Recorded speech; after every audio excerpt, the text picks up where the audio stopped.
Yesterday, I was working on an esports story, and I was like, okay, well, I'm going to write something about the GOP primary debate, because I want to cover all of the election, this time around. I missed the madness of 2016 and the madness of 2020. I'm not going to got this time in 2024. There's definitely going to be something worth writing about. And so, anyway, I was like playing Dota, and then obviously I was like, oh, fuck. Not only is the primary debate on, that mad bastard Trump has fucking put out an interview with Tucker Carlson at the same time as the GOP primaries, because his fucking ego won't ever let him not be the most talked about thing, even at the expense of his own political party, right? I was like, fuck it. I finished off the Dota games, and then I lay there drinking scotch, watching. It was like, I don't know, and it was like 50 minutes of Trump talking the usual bullshit he does, and then 2 hours and 15 minutes of the Republican debate in bed on a laptop, wanker's tan beaming into my face, drinking scotch, like going, this can't be real. But I will say this, we're going to watch the debate, we'll scrub through some of the more boring parts of it, and I'll provide a commentary for it. But actually, this debate was saved. It was saved in a way I couldn't have anticipated, because it was like watching the film Network. We got like a fucking mad prophet of the airwaves in the form of Vivek Ramaswamy, who fucking just came out of nowhere. His campaign had been a sort of embarrassment up until this debate. 3 weeks ago, he was getting laughed at by everyone because he said he would win in a landslide in a general election. He was polling at like 5%, right? Which was below even like Mike Pence and Tim Scott and these other, bust candidates that can't win. And he just blew this fucking debate stage apart. And he's crazy, and he's legitimately saying crazy things. Like, his ideas are crazy, which you'll see for yourself. But it was actually entertaining, at least. I was like, you know what? You saved me a lot of pain here, Vivek. I'm all right, buddy. I'm all right with your contribution to the American political landscape right now. It wasn't as bad as it could have been. I've definitely sat through worse. So we're going to do that together now. I'll also just say as well, before we even get into the debates, I just want to play you a soundbite. It's the maddest thing I've ever heard, and it'll actually dial down the amount of bullshit you're about to listen to. Hulk Hogan went on a podcast. Hulk Hogan is a notorious bullshitter and a notorious liar. I don't know if people know this, because I know like a lot of people like him. Hulk Hogan's a notorious liar, and he did this interview with Muscle and Health magazine. And Hulk Hogan's always like told stories about how like he went and wrestled matches for like dying kids and sick kids and Make-A-Wish kids. And he's always told stories about how like, he kept in touch with them and it would break his heart when one of them would die and stuff like this. He's just a great guy, blah, blah. Classic Hulk Hogan stories about how great he is and how inspirational he is. Well, anyway, he took one of those made-up stories and he just tells the most astounding series of lies. I think you need to see the look on his face as he's telling these lies. This, again, is just a nice place to warm up, because you're going to hear a lot of people talk a lot of shit in a minute, but nothing will eclipse this. So it's basically a barometer. It's your threshold of how much bullshit you can actually tolerate. But anyway, here we go. So, you were telling me earlier, before we started rolling, yeah, you brought Simon Cowell to the United States. Well, he came to help with the wrestling albums. I was, long story, I'll make it short. I was in Wembley Stadium and I saw a lot of Make-A-Wish kids. It was me, Michael Jackson, Mr. T, who saw all the Make-A-Wish kids during the 80s and 90s. I had a kid there that was in rough shape. The EMTs were with him and he was on a stretcher, and his body odor and stuff, it had a smell to it that I hadn't smelled in a while. Not bad, but it was just a different type of smell. And I really wasn't sure what it was, and the parents were freaking out. They were Hulkamaniacs. And I told the doctors and the EMTs, the kid's in kind of trouble here, so let me say my goodbyes and give him a hug and kiss him. And I got a nice place for him out at ringside at Wembley Stadium. It's all roped off. So I went to wrestle, and I kept looking, and the kid wasn't there. So when I came back from wrestling, I was the last person to wrestle the main event. I said, what happened to the family out there? And they said, oh, the kid passed away. So when I found out the kid passed away, my manager, Jimmy Hart, the Mouth of the South, he used to be in a band too. And he had a couple of #1 hit songs here in the States. And I played music before. So we stayed up all night and we wrote 12 songs for the kids' family. And I didn't know anybody in the UK. And Jimmy knew somebody from Select Records, and they got a hold of Simon Cowell. He produced a little album for us, and it went #1 on Billboard for 8 weeks. And we donated the money to the family.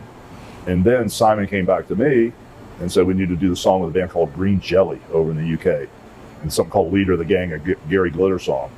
And so that did really well on Billboard too.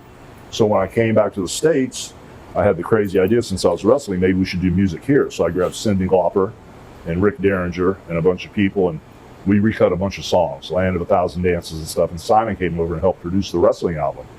Then he came and produced the second wrestling album, Pile Driver, and he never left.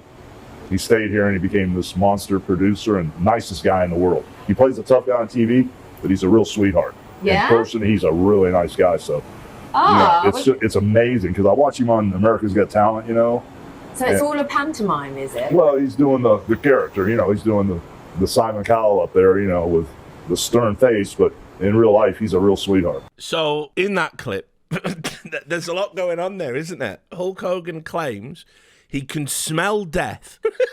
He can smell death upon you if you're about to die, particularly if you're a child. He can smell death. And anyway, not only can he smell death, he was so inspired by the tragic death of a child that he smelled. He wrote 12 songs in a night, which is like such a Steven Seagal-esque claim. He wrote an entire album that somehow got to #1 in the Billboards.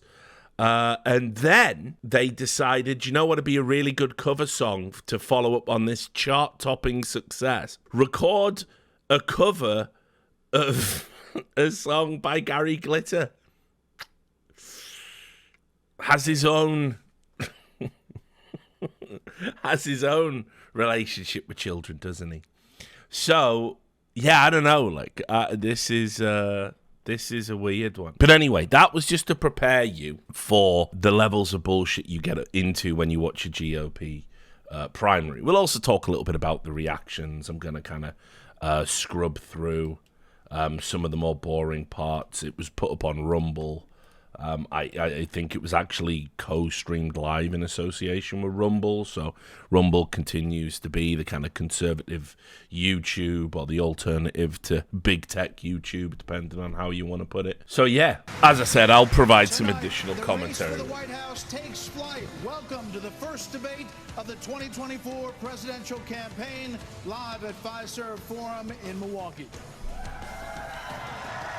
8 Republican candidates have qualified and have chosen to be here on our debate stage tonight. They are here to lay out their vision for America, as they battle for the GOP nomination. Good evening, everybody. I'm Martha McCallum. And I'm Brett Baer. This is the very same stage. I just want to also just provide you with a little bit of insight. Like, what I love about Fox is whenever Fox produces a political broadcast, it's so like their sports content. You've got that fucking tracking shot as it swoops in, probably from the jib cam, the colorization, the transitions. They always give it a name, like it's a fight, like the Rumble in the Jungle or the Thriller in Manila, and they always do that. And this one, they've just gone with Democracy 24, right? Now, if you're not aware of the context of why they've done that, obviously, I never got around to talking about this because I've just been so busy with other stuff. I haven't really been able to talk a lot about the political content, which I know some of you like me to do and come along for, because obviously there's a lot of bullshit and misinformation out there, particularly on Twitch. But basically what's happened is, just in case you're not aware of the sea change at Fox, Fox were very much all in on Tucker Carlson and his group of staff. And they were kind of very ardent believers that there was something wrong with the 2020 election when Trump didn't win. They found it kind of staggering that, if you look at where we were pre-New Hampshire in the primaries, where Biden looked to be a bust. I mean, his campaign was a disaster. It was the same with Kamala Harris. Her campaign was a disaster. But, the DNC's under no obligation to play fair, if you like, and sort of let Bernie Sanders have a turn. And so eventually they managed to find a way to make everyone drop out for the promise of administration gigs if they all got behind, establishment favorite Biden. And so anyway, we end up in a world where, Biden wins the primary, Biden goes up against Trump. And I've always maintained there's two reasons why Trump lost in 2020. The first is that the novelty had wore off. And then people were sick of what the world, even some Trump supporters, even some Republican voters, they were just sick of what the world was like when Trump was in charge. They were sick of waking up every day and the media, very often unfairly, but, screeching about how we were all going to go into an apocalypse and it was all Donald Trump's fault. And then obviously as well, we had COVID. Trump made some changes to, it was his administration that brought in the changes to voting practices during COVID. And then obviously the Democrats had a super efficient ballot harvesting operation. You combine those two things, Trump loses an election legitimately. I even tweeted at the time when all these other right-wing political commentators wanted to sort of, appeal to the base and be like, oh, he can still win, our man can still get in. Because they'd had 4 years of saying like, why don't you cry about it, liberal? Haha, liberals owned, and posting the meme of that woman who was on her knees going, no, and laughing. And then, of course, conservatives just became a mirror image of that, doing all the same things, complaining about all the same things. The culture war is total bullshit when, for example, right, do you remember when, like, shit libs used to go, when they'd protest movies and be, this movie's bad, and I bought a ticket to be outraged about it, and all the normies would go, you're a fucking dickhead then, aren't you? Fuck off, stupid shit lib. And, now we got like Ben Shapiro, why Barbie is woke garbage by, that's not even his voice, but you get the point. And it's like, you've just become all the things you used to mock in 2016. I thought feelings didn't matter, Ben, and it's just embarrassing to watch. So anyway, my point was, I tweeted out, do not be adjacent to the Kraken conspiracy theories, because they're only going to lead in one way. They're not true.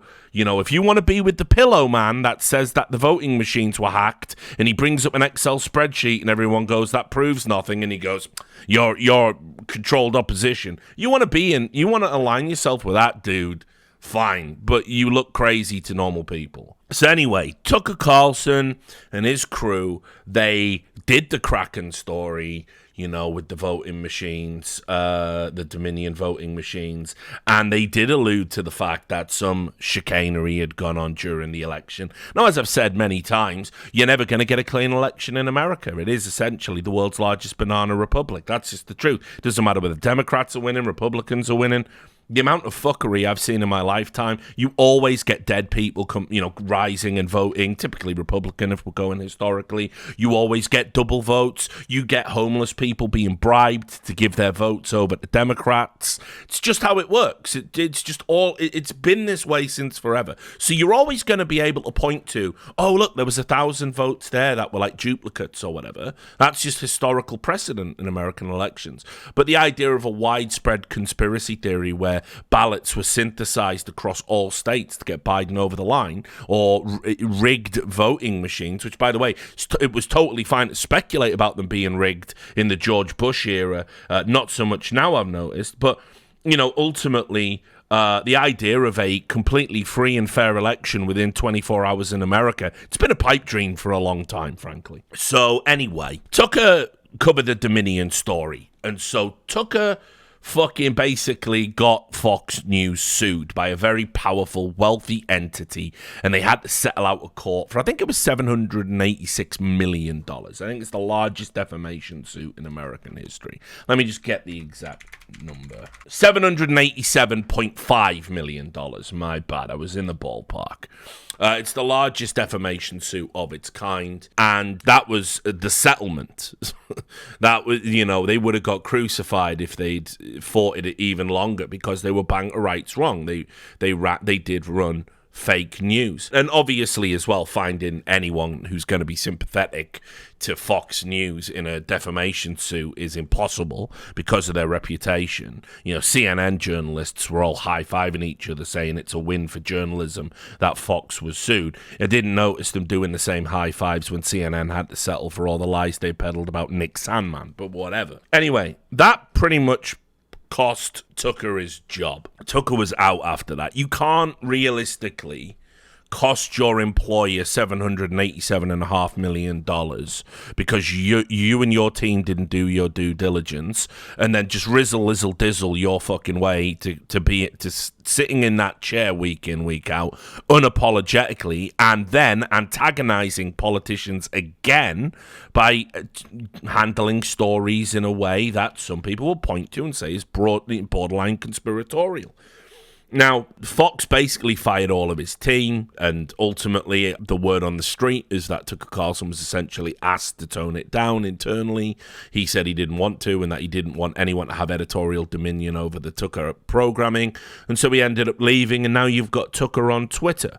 But since Tucker has left, Fox has been vehemently anti-Trump, vehemently sort of, they're no longer saying that, like, as vociferously as they once were, the January the 6th thing wasn't an insurrection. They're moving away from that. They, for example, spiked an interview with the person responsible for security on that day that said, we wanted to bring in reinforcements, and at the highest level we were told not to, and we didn't get critical intelligence about potential violent entities. That was withheld from us. They spiked that and Tucker had to do it again on Twitter. So they're moving away from being that Trumpist, deep state obsessed network they were for the past 5 years, and now they want to remind you all that they are pro-democracy. And so this is how you get Democracy 24 in big letters, democracy. We're all about democracy. We're 100% all about democracy. Remember that. We're about democracy.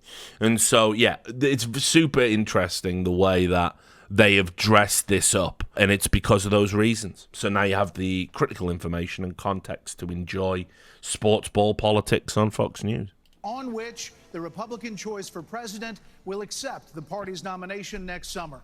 The 8 contenders are positioned by the order they sit in the polls, with the highest polling candidates in the middle standing center stage.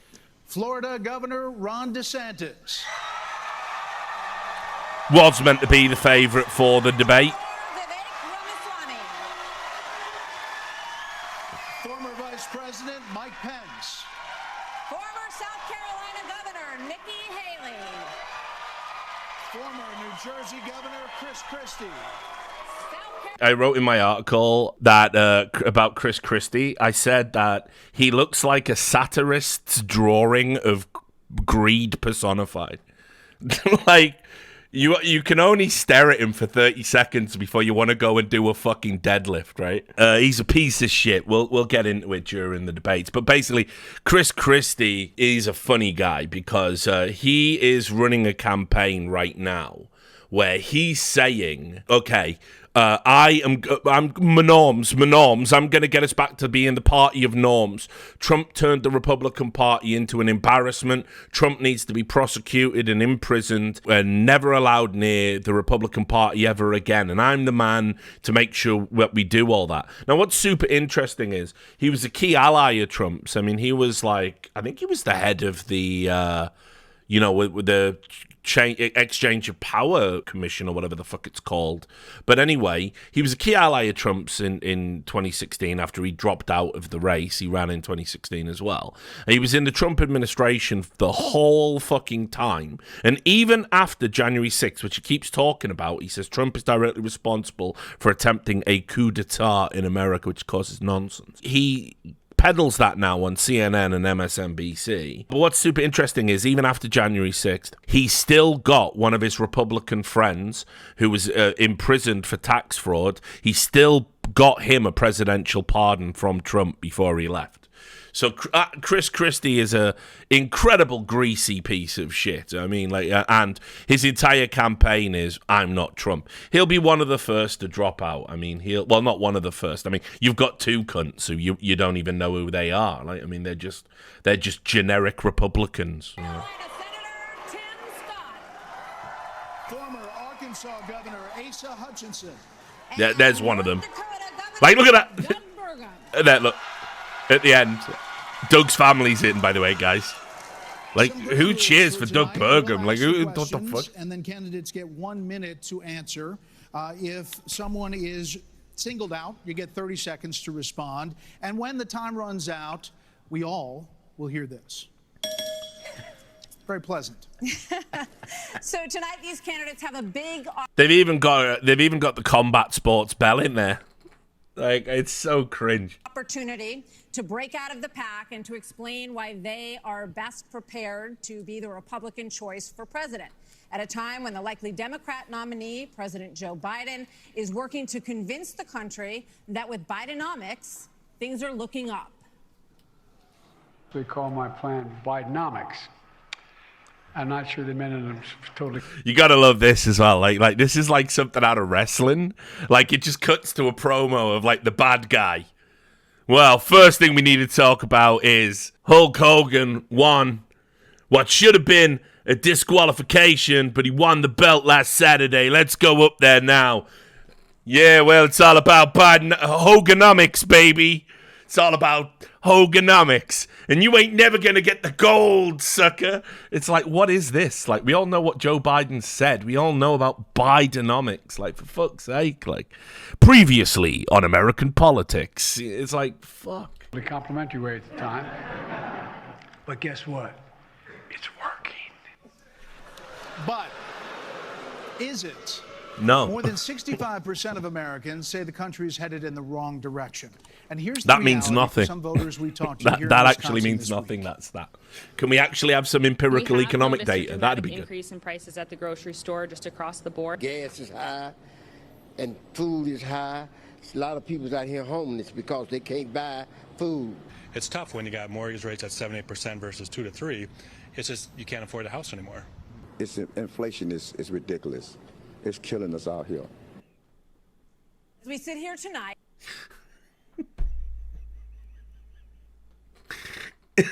You got to love it.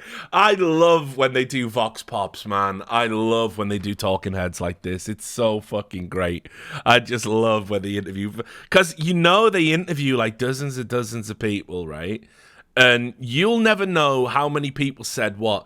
And then they just cut sections of the best ones and just put them on TV. And it's like, listen, inflation is ridiculous. And the cost of living, we're still in a cost of living crisis for sure. But there's just something about the way that you package it all together, and put it out like just, we found 4 people who agreed with this viewpoint. It's just wonderfully comedic. Like they can't help themselves in American politics. And the thing is as well, by the way, everyone goes, oh, it's Fox News, it's Fox News. Every news network is Fox News now. It's just the only thing that's different. It's not the style. It's not the substance. It's not the methods. It's just the politics that informs all of those things in the first place. The #1 song on the Billboard chart is called Rich Men North of cringe. Richmond. Why are conservatives such cringe? This fucking song, Rich Men of North Richmond, is the biggest bunch of cringe bullshit I've ever fucking seen. I don't know if you've seen it. It's just some dude in like dungarees but not wearing a t-shirt, and he's got a big bushy ginger beard. And he's just strumming a guitar, and he's like saying, they took all our money, they took all our jobs, the dollar's worth nothing, our politicians are slobs. And it's just like, holy fucking shit. And it was like a conservative psyop. There was like a bunch of people that were like pushing this, in conservative influencers that were pushing this song, and everyone was like saying like, the reason it's so popular is it's so authentic. And it's like, yeah, and then the media made fools of themselves, all the shit libs, because what they did was they started saying, oh, it sounds a bit QAnon. He's talking about Epstein's Island, QAnon. And they started attacking him. They were desperate to sort of make out that he was like racist or a weirdo or something like that. So that's that. So now you got the pushback, the double down, because the media have made fucking fools of themselves again. And then he wrote another song, and it was just the same song. It was just this time, they took our jobs, and the dollar's worth nothing. but I have to pay taxes to Hunter Biden. It was just like that. So he just wrote the same song. And then everyone was going, wow, this guy's going to be the next big thing. He's a genius. It's like, what the fuck is going on? Get me out. And the cringe, they literally, the first debate question, which Fox News anchors said, this is actually a really good jumping off point here to talk about. They ask about this fucking infernal song. It is by a singer from Farmville, Virginia, named Oliver Anthony. His lyrics speak of alienation, of deep frustration with the state of government and of this country. Washington, D.C. is about 100 miles north of Richmond.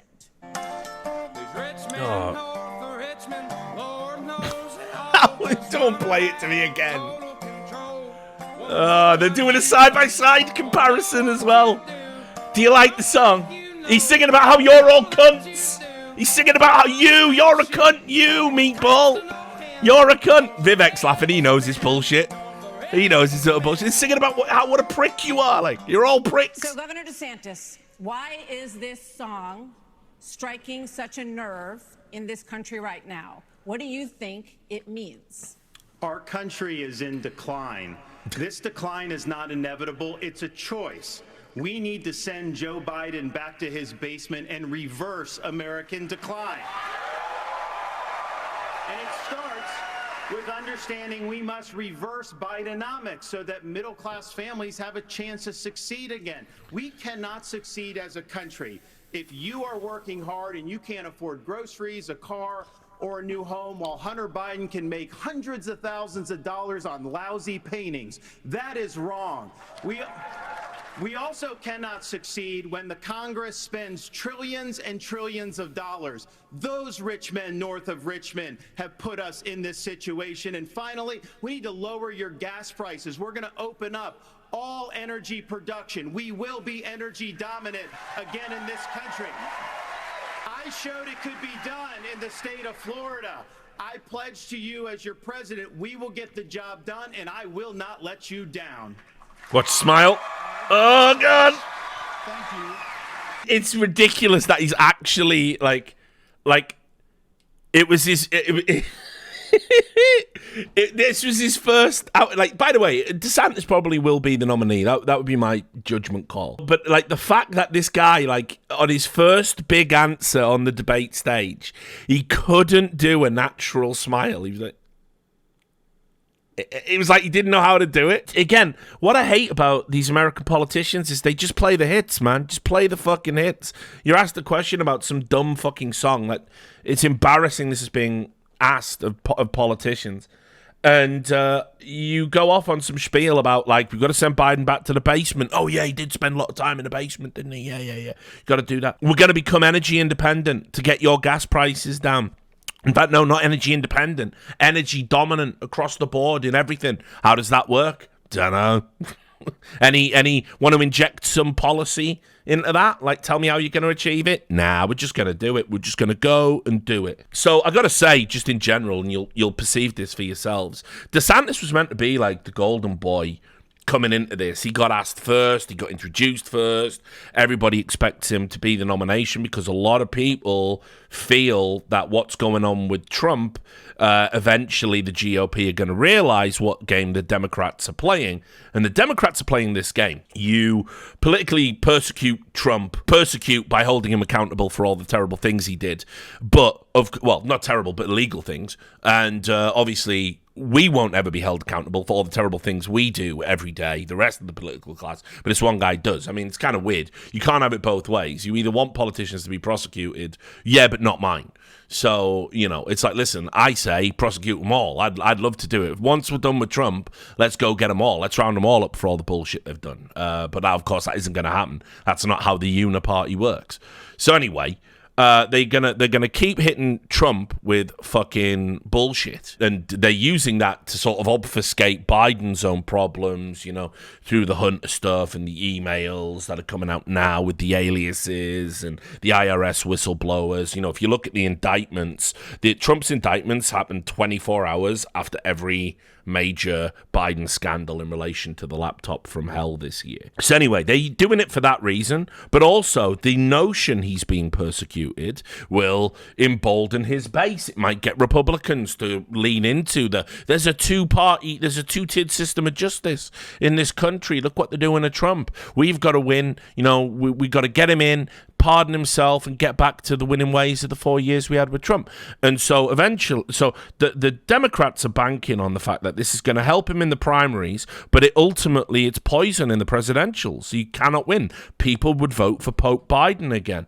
So that's the strategy that's going on here. Now, if the GOP are smart, what they do is they say, all right, yeah, you're right, Trump can't run. He's not getting our nomination. We refuse to do it. We'll run DeSantis. And then if you go and look at the polling data, DeSantis, because he's not a dementia patient and can walk upstairs without falling over and knows where he is, he wins. He beats Biden in a presidential election. So that's the game that's being played here, right? Just in case you're unaware of what's going on. But DeSantis had a pretty poor fucking performance by the standards expected of him. He was still embarrassingly probably the second best speaker overall, but everyone was expecting DeSantis to make a statement tonight, and it's all Vivek, baby. This is the fucking Vivek show. Like, it's unreal. This guy is crazy, and I'm all about it. I am here for a crazy Republican. I'm all about it. Governor Christie, do you agree with Governor DeSantis just said there? And why would you be better on the economy than him? Well, look, I do agree predominantly with what Governor DeSantis just laid out. I think that if you asked every one of us up here, that we would agree predominantly with what he just laid out. Here's the difference. The difference is that we're going to have to work and make sure that we sell these ideas, and be able to put ourselves in a position where we get a majority of the vote, not only by winning the Congress and the Senate in 24, but also by having someone who's had the experience of doing it. Now, I was elected as a conservative Republican in a blue state with 61% of the vote, with a Democratic legislature against me the entire time. And we still, through hard, strong decision-making, brought them around to our point of view. We cut taxes in New Jersey. We cut debt in New Jersey. We made sure that each and every time we were confronted with bad Democratic ideas, we stood and stopped them. And when there were good ideas, we brought people together to make progress going forward.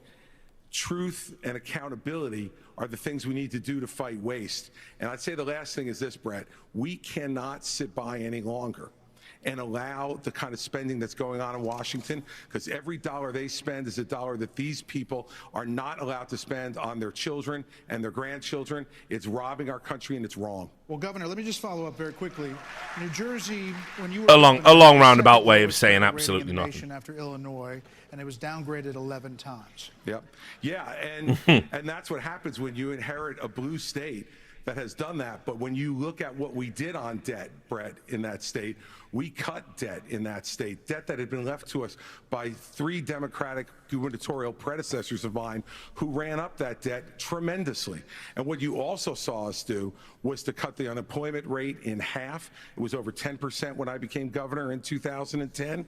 What we also did was cut pension payments. No one gives a fuck. This is a presidential campaign, homeboy. Taxpayers were not being soaked by a public employee union system that was killing. If you want to go, and also, if I was Christie, you don't bring records to the table when you're in a battle with DeSantis. Goes after welfare programs. As a senator, now President Biden argued for freezing federal spending. This was back in the 80s, and dealing with sacred cows.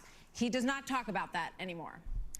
You have been a senator, though, for 10 years. So what have you done to rein in the increasing size of government? Well, thank you for the question. Over the last several years, I've had an opportunity to vote against spending package after spending package after spending package. Tim Scott, what we also need to understand is that Joe Biden's Bidenomics has led to the loss of $10,000 of spending power for the average family. When you see 16% inflation, your gas is up 40%, Yeah, Tim Scott's the South Carolina, so what he does is, his whole shtick is, you know, like, I've got that, like, homely southern charm, but every time he gets in front of a microphone, dude, he's just a panderer. He, like, has no substance. He has no policy ideas. The only thing that makes him interesting, actually, is, as a Republican candidate, is he's one of the few people that supports the idea of giving DACA recipients permanent citizenship. He's one of the few people who wants that kind of out of these candidates. But he just relies too much on the whole, like, you know, I'm one of you. When he starts talking about Christianity, it becomes insufferable. Like, you know, I'm a God-fearing man, and I believe in that the Lord Christ's grace can save us all. And he just says things like this all the time, and it's like, but here's what happened at the end of it's such a throwback. In the majority. We had low unemployment, record low unemployment, 3.5% for the majority of the population, 70-year low for women. African Americans, Hispanics, and Asians had an all-time low, but our inflation was at 2%. Under Joe Biden, we've seen the exact opposite. We've seen inflation explode, which led to 12 Federal Reserve increases that's devastating home buyers today. Mr. Ramaswamy, you're listening to these answers. If I may, hold on one second. We're going to, I don't know if I get a chance to respond. He didn't mention you specifically, but we'll be with you in a second, Mr. Vice President. Mr. Ramaswamy, here we go. listening to all of this, by the way, I don't know where they found all these fans. Remember, he's polling at 5% before this. You're basically, you know, a blank slate for people. You're 38 years old. You've said that you only voted in 2 presidential elections before this moment, this political race. So first, let me just address a question that is on everybody's mind at home tonight. Who the heck is this skinny guy with a funny last name, and what the heck is he doing in the middle of this debate stage? I'll tell you, I'm not a politician, Brett. You're right about that. I'm an entrepreneur. My parents came to this country with no money 40 years ago. I have gone on to found multi-billion-dollar companies. I did it while marrying my wife, Apoorva, raising our 2 sons, following our faith in God. That is the American dream.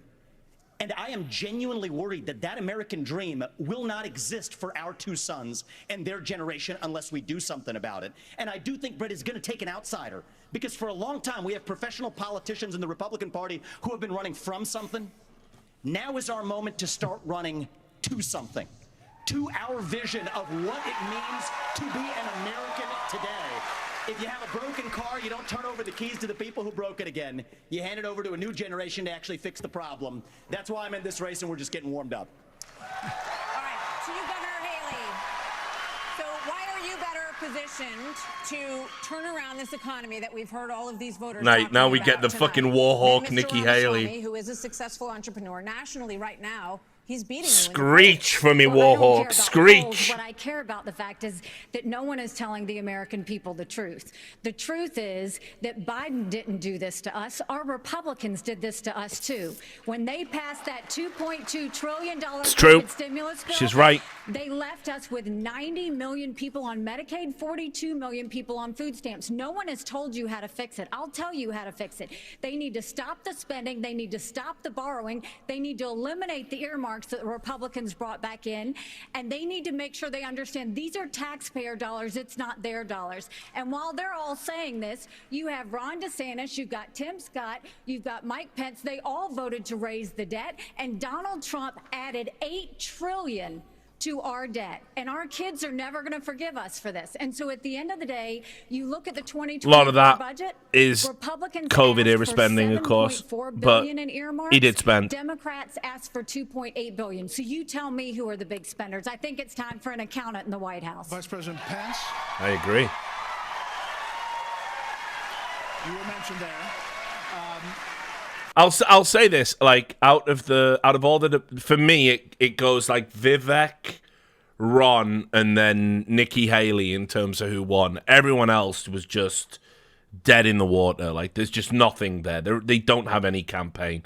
Like, Mike Pence is like a walking anachronism. He's the type of Republican that will not exist in 20 years, you know. He's got the fucking, you know, sensible haircut, totally grey, probably smells like mahogany, right? Doesn't swear, probably self-flagellates in private, kooky offshoot of Christianity. He's like a fucking evangelical. You know what I mean? Like, and he's like what I call benign bigotry, as in, he doesn't like gay people, right? He doesn't like gay people, but he's one of those Christians who are like, I hate the sin, but I love the sinner. So it wouldn't actually have any practical negative effect. It's the kind of bigotry you're forgiving your grandparents, basically. You just shut up and sit in the corner and don't say it out loud kind of dude. And it's like, listen, he's totally adrift in this culture war that's going on. He doesn't understand any of it. He thinks he can just talk about he thinks if he talks like Ronald Reagan in 2023 he can get elected. His campaign is absolutely dead. Based on what I've seen tonight, I could see him dropping out before like even a Vivek. Remember, Vivek's all self-funded. Ramaswamy's all self-funded. He can stay in the race for as long as he wants to, essentially, whereas, like, Pence has to sort of get donators. And even though he's well-liked in Republican circles, here's the reality. Democrats hate him just because of who he is, right? He's an evangelical Christian Republican who won't even sit in a room with another woman who's not his wife alone. Won't have dinner with another woman, because of my beliefs and my strong faith. The Trumpists hate him because he didn't refuse to let Biden win, which he had no constitutional or legal authority to do. And Republicans like him, but it's just like he's just going to have he's just going to be in the party. He's just going to be doing his thing, He can't be a president. But anyway, Pence he just did, again, it was like Pence's greatest hits, man. He just said all the shit you would expect Mike Pence to say. And even when he got animated and had an argument, it was just so predictable, 54% of voters say the cost of groceries is a, quote, major problem for them. Right. You blamed the Biden administration spending for that increase. But as vice president, your administration spent more than any prior, $7.8 trillion added to the national debt, $3.5 trillion of that before COVID. So does that mean that you're part of the spending problem? Well, first off, thanks for the question. Thanks for letting me respond to a reference to our administration's record. I'm incredibly proud of the record of the Trump-Pence administration. I mean, in 4 short years, we rebuilt our military. That was a Jeb Bush please clap moment. I hope you all noticed that he did pause and nobody clapped. So just saying, if you can't, even when you do the applause pause, if people don't clap, you got to work on your Riz game. Just saying. We revived our economy. We unleashed American energy. And we appointed 3 conservatives to the Supreme Court that gave the American people a new beginning for the right to life. Now, I wouldn't also be bringing up this Supreme Court thing because I can think of no bigger political own goal than what they did with the Supreme Court and Roe v. Wade this close to an election. I don't ever talk too much about the abortion thing because people get fucking mega upset about it. But, look, I'm pro-choice, I guess you would say. I think most people can agree there has to be, limits to a certain degree on how you get them and when you get them. Most countries around the world seem to agree. There are some states in America that have no limits whatsoever, so even late stage pregnancies can be aborted, which that does I don't think a lot of American liberals realize that wouldn't even fly in mainstream Europe. I think the average across Europe is 24 weeks, right? Isn't it? But anyway, I don't talk too much about it because I just think, yeah, you should be allowed to have an abortion. Of course you should. It seems to me crazy Americans can't figure this out. But what they did by, Roe v. Wade wasn't constitutionally sound, but it was a compromise, by pretending it was. It gave people federally protected abortions. To repeal it so close to an election, the fallout from that is definitely going to hurt Republicans as well, because if you're a woman, how can you in good conscience kind of vote against your own body? Is it 12 weeks? Is it that low? Is it? I'm surprised. Thank you for the statistical update, Jace. There you go. Live fact checking. Definitely hold me accountable. So yeah, 12 weeks, which is frighteningly low, even in my opinion. And that's the average in Europe. So the idea of no term limit abortions, I think most people disagree with that being a right, except in the most extreme circumstances. But from what I can gather from what Mike Pence has said, he's just vehemently anti all abortion. He's pro-life to the most extreme. He believes that if God forbid someone gets raped, they have to bring the baby to term. I can't fuck with that. I think that's evil. I think that's a disgusting, evil thing to demand of someone, particularly when it's like children, young girls that it's happened to. It's repulsive to think about. So, I don't know. He keeps banging this drum about how good it was that we got our nominees in the Supreme Court so we could repeal Roe v. Wade and let states decide on the abortion laws. But I wouldn't be bleating about that once the presidential election comes along. I actually think the only person that had a sensible take on the abortion issue in this fucking debate was Nikki Haley, and it's really interesting because obviously she's a woman, so go figure. But it was interesting. You saw this like little flash of compassion when she talks about abortion and what should be sensible agreements around legal rights to abortion. But she doesn't seem to have so much compassion when we get talking about the never-ending war machine, and Vivek hits her on that. But anyway, we'll listen to Pence. Someone's got to. You asked earlier who's the most best prepared for this job. And I must tell you, with all due respect to all of my friends on the stage, and even to one that's probably looking on, I think unquestionably I am the best prepared, the most tested, the most qualified and proven conservative in this race. I was a leader in the Congress of the United States. I led Indiana where we balanced budgets and had a AAA bond rating when I was governor. And as Vice President of the United States, we spent funding to backfill on the military cuts of the Obama administration. And then we not the military cuts. Won't somebody think of the poor fucking military industrial complex? I was the first person in this race to say that we've got to deal with the long-term national debt issues. You got people on this stage that won't even talk about issues like Social Security and Medicare. I mean, Vivek, you recently said a president can't do everything. Well, I got news for you, Vivek. I've been in the hallway. I've been in the West Wing. A president of the United States has to confront every crisis facing America. I will put our nation back on the path to growth and prosperity and restore fiscal responsibility, just as I did in Congress and as governor, Mr. Vice President, and when I was vice president. But, yeah, I mean, hold on. You were named earlier. I'm going to give Vivek first. We'll get to both of them. Yeah, this isn't that complicated, guys. Unlock American energy. Drill, frack, burn coal, embrace nuclear. Put people back to work by no longer paying them more to stay at home. Reform the U.S. Fed, stabilize the U.S. dollar, and go to war. The only war that I will declare as U.S. president will be the war on the federal administrative state that is the source of those toxic regulations acting like a wet blanket on the economy. So I'm not sure I exactly understood Mike Pence's comment, but I'll let you all parse that out. He's unreal, this guy. This is what I mean. With focus, and I'll deliver on it. He's unreal. He's just getting warmed up, guys. This isn't even the best part. Like, slower this time. I sometimes struggle with the reading comprehension. Look, I was a House just burn coal. Leader. Lol. Was cool. I actually pushed a Deficit Reduction Act. That was the last time we actually reduced the national debt in the United States when I was the leader of House Conservatives. I balanced budgets and cut taxes when I was governor. I mean, look, Joe Biden has weakened this country at home and abroad. Now is not the time for on-the-job training. We don't need to bring in a rookie. You fucking ran with Trump. You ran with Trump. You can't attack him on that basis, Pence. You ran with Trump. The ultimate rookie. Remember, he was the outsider. I bet I could pull up a clip of you saying it's good to get outside ideas, and he's been a successful businessman. The reason is because how this federal government handled COVID-19 by locking down this economy. It was a mistake. It should have never happened. And in Florida, we led the country out of lockdown. We kept our state free. Led the country in deaths too for a while. And I can tell you this, as your president, although so did New York, so whatever. Deep state bureaucrats lock you down. You don't take somebody like Fauci and coddle him.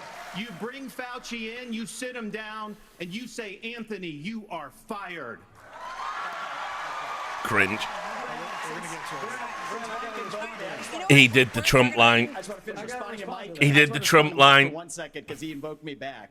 Listen, now that everybody's gotten their memorized, pre-prepared slogans out of the way, we can actually have a real discussion now.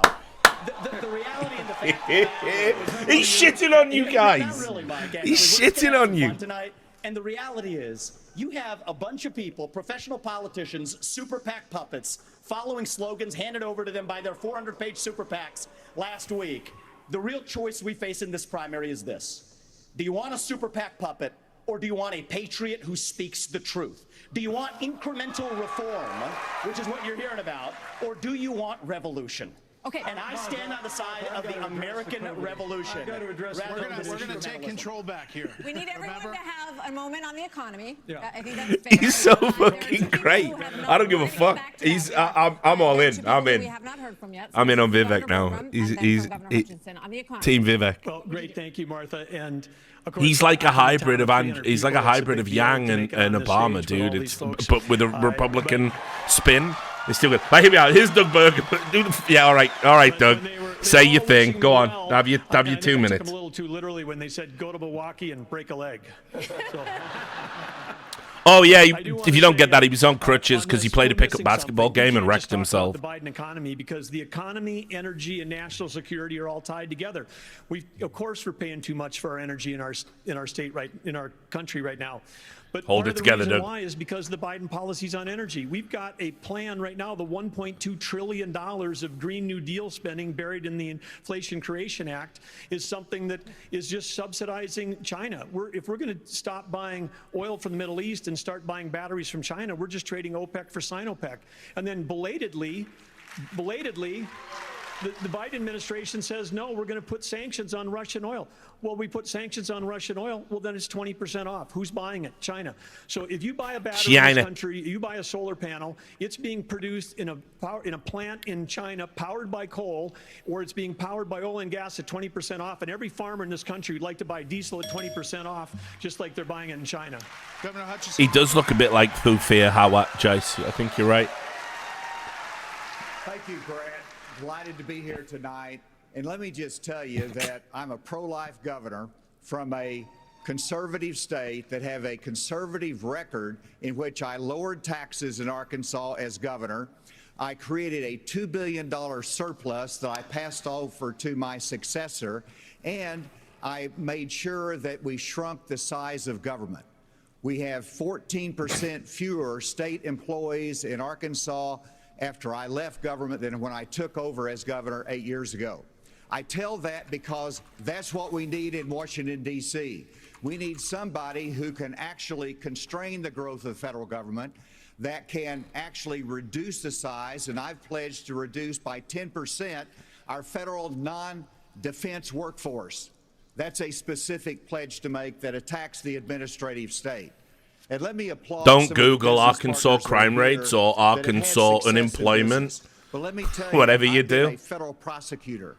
I've served our country in terms of being head of the DEA, in Homeland Security, in times of crisis. And while I think that that's experience that is important for the future of our country, to be the President of the United States that can lead with positive solutions and be held accountable. As if this Palpatine-looking motherfucker even has a chance. Like, got to be the first to drop out, 100%. Okay, next topic. More than 1,000 people are still unaccounted for in Maui after the deadliest U.S. wildfire in more than a century. Hawaii's governor and White House officials. Yeah, you remember, you seen them dreadful fires in Maui, and Biden went on holiday? And a tropical storm hit Literally sat on a beach. Got a comment you want to make? I don't know, Jack. I remember when the media cared about the president's response to disasters. Like, look what happened with Bush and Katrina. Nearly 50 years old. So Alexander Diaz from Young America's Foundation has a question for you all. Polls consistently show that young people's #1 issue is climate change. How will you, as both President of the United States and leader of the Republican Party, calm their fears that the Republican Party doesn't care about climate change? So we want to start. We brought in a young conservative just to prove they exist. In human behavior is look, we found one. Fuck, change. let's Raise go. Your hand if you do. Look, we're not school children. Let's have the debate. I mean, I'm happy to take it to start. Alexander. So do you want to raise your hand or not? I don't think that's the way to do. So let me just say to Alexander this. First of all, one of the reasons our country's decline is because of the way the corporate media treats Republicans versus Democrats. Biden was on the beach while those people were suffering. He was asked about it. He said no comment. Are you kidding me? As somebody that's handled disasters in Florida, you got to be activated. You've got to be there. You've got to be present. You've got to be This is good. people who are doing this. And here's the deal. Let's just answer the question. So is that a yes or is that a yes? Is that a hand raise? You do not. I think it was a hand raise for him, and it's my hands are in my pockets. No, because no, the I climate didn't change raise- I agenda didn't is a raise a hoax. Let us be honest as Republicans. Watch this. I'm the only person on the stage who isn't bought and paid for, so I can say this. The climate change agenda is a hoax. The climate change agenda is a hoax. Right. This is so mental, this entire segment of the fucking debate. This is so fucking mental. Because, right, so Vivek's right. They're all bought and paid for. Of course they are. Lobbyists, special interests, campaign donations, all of that, right? So he's absolutely right. And he's not. He's using his own money to run, like Trump did. And all the Republicans go, whoa, I won't tolerate that. Boo, boo. How dare you say I'm bought and paid for? And then Brett Baier goes, are you bought and paid for? I think he asks Mike Pence. And Mike Pence goes, no. And then just moves on. And none of them can refute or elaborate on the fact as to why they're not bought and paid for. Because they are bought and paid for. But here's the other mad part to it. You're too busy going, yes, Vivek, drag them all, slay queen. He's now saying, yeah, the whole climate change thing, it's just a hoax, bro. It's just a little hoax. The summer we've just had all around the world, it's just a hoax, bro. Don't worry about it. What we need to do is fucking deregulate, burn all the coal. And the thing is, you're too busy going, yeah, get the politicians. You don't even register how mental this is. And let me tell you why this is genius. Because he throws in that insult and then literally says that the climate fucking the anti-carbon movement, the pro-climate movement is a hoax. And he knows no one on that stage can say, don't believe in climate change, do you? Because they all got oil money, or they've all said it themselves, or they're all promising get into fracking. So he literally double dips on this answer and makes them all look like fucking punks. It is a masterclass in how to fuck someone up in a debate, because the natural angle of attack to make him look stupid is completely closed off to his opponents. And we have to declare independence for it. And the reality is, the anti-carbon agenda is the wet blanket on our economy. And so the reality is, more people are dying of bad climate change policies than they are of actual climate change. Governor Haley, are you bought and paid for? Down by Hold on. Listen. Wait, hold on. Look, watch this. Christie's up I've there. had enough already tonight of a guy who sounds like ChatGPT standing up here. It's a good burn. It's a good burn, Christie. He's laughing. It is a good burn. The last person in one of these debates, Brett, who stood in the middle of the stage and said, what's a skinny guy with an odd last name doing up here, was Barack Obama, and I'm afraid we're dealing with the same type of amateur standing on stage tonight. Come over and give me a hug just like you did to Obama. And you elect me just like you did to Obama, too. Give me that bear hug, bro. Give me that bear hug, bro. Hold on. Governor Haley, would you like to respond? Are you So, bought and Brett, paid what I for? would like to say is the fact Look, that are you I bought and think paid for? this is exactly why Margaret Thatcher said, if you want something said, ask a man. If you want something done, ask a woman. The question was, are you bought and paid for, Nikki Haley?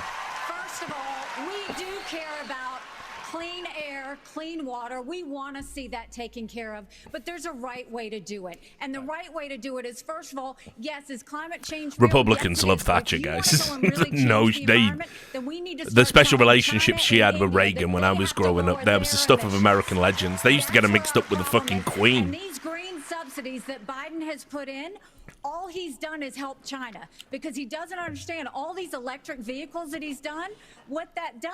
half of the batteries for electric vehicles are made in China. And so that's not helping the environment. Are you You're bought and putting paid for, money in Miss China's Haley? pocket, and Biden did that. So first of all, I think we need to acknowledge the truth, which is these subsidies are not working. We also need to take on the international world and say, okay, India and China, you've got to stop polluting, and that's when we'll start to deal with Senator climate. Scott, are you bought and paid for? Are you bought and paid for, Senator Scott? Are you bought and paid for? I'm sorry?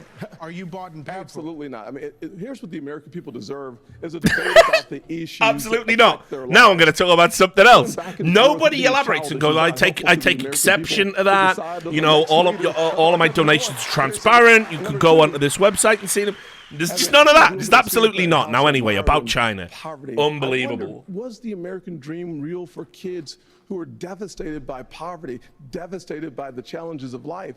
I came to the conclusion that America can do for anyone what she's done for me if we focus on restoring hope, creating opportunities, and protecting America.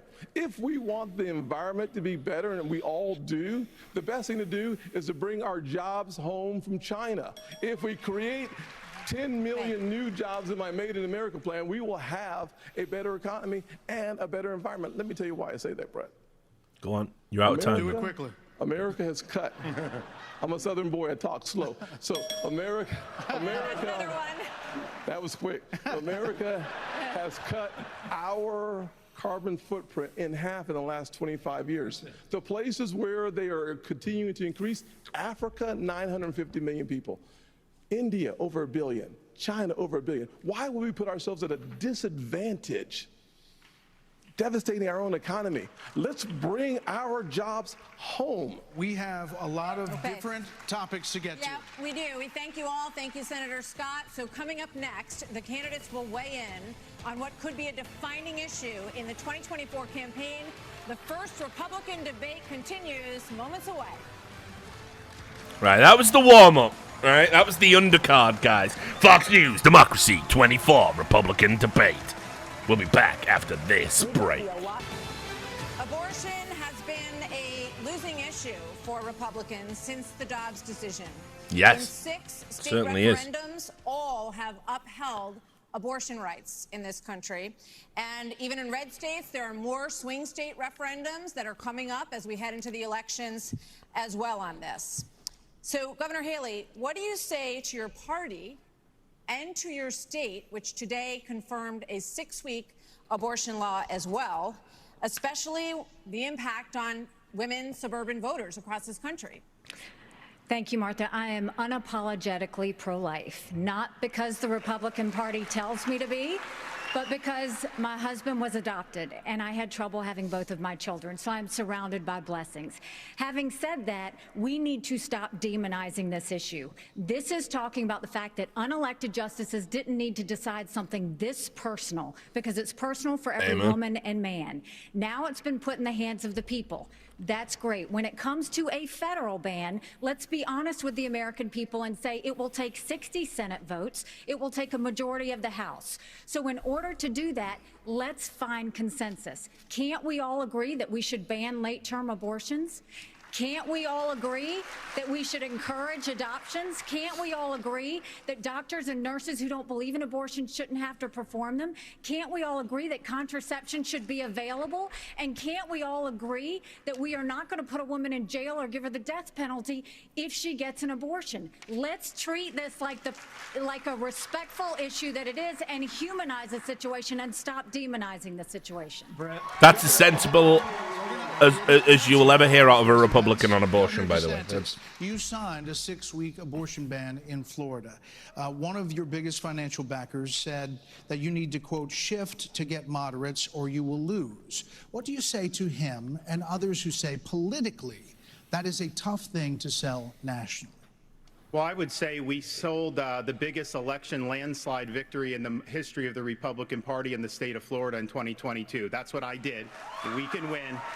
But second of all, look, you got to do what you think is right. I believe in a culture of life. I was proud to sign the heartbeat bill. I remember one of the most impactful moments of my life was when I heard the heartbeat of my oldest daughter in my wife's womb, and then saw the sonograms of all 3 of my kids. What the Democrats are trying to do on this issue is wrong to allow abortion all the way up to the moment of birth. I know a lady in Florida named Penny.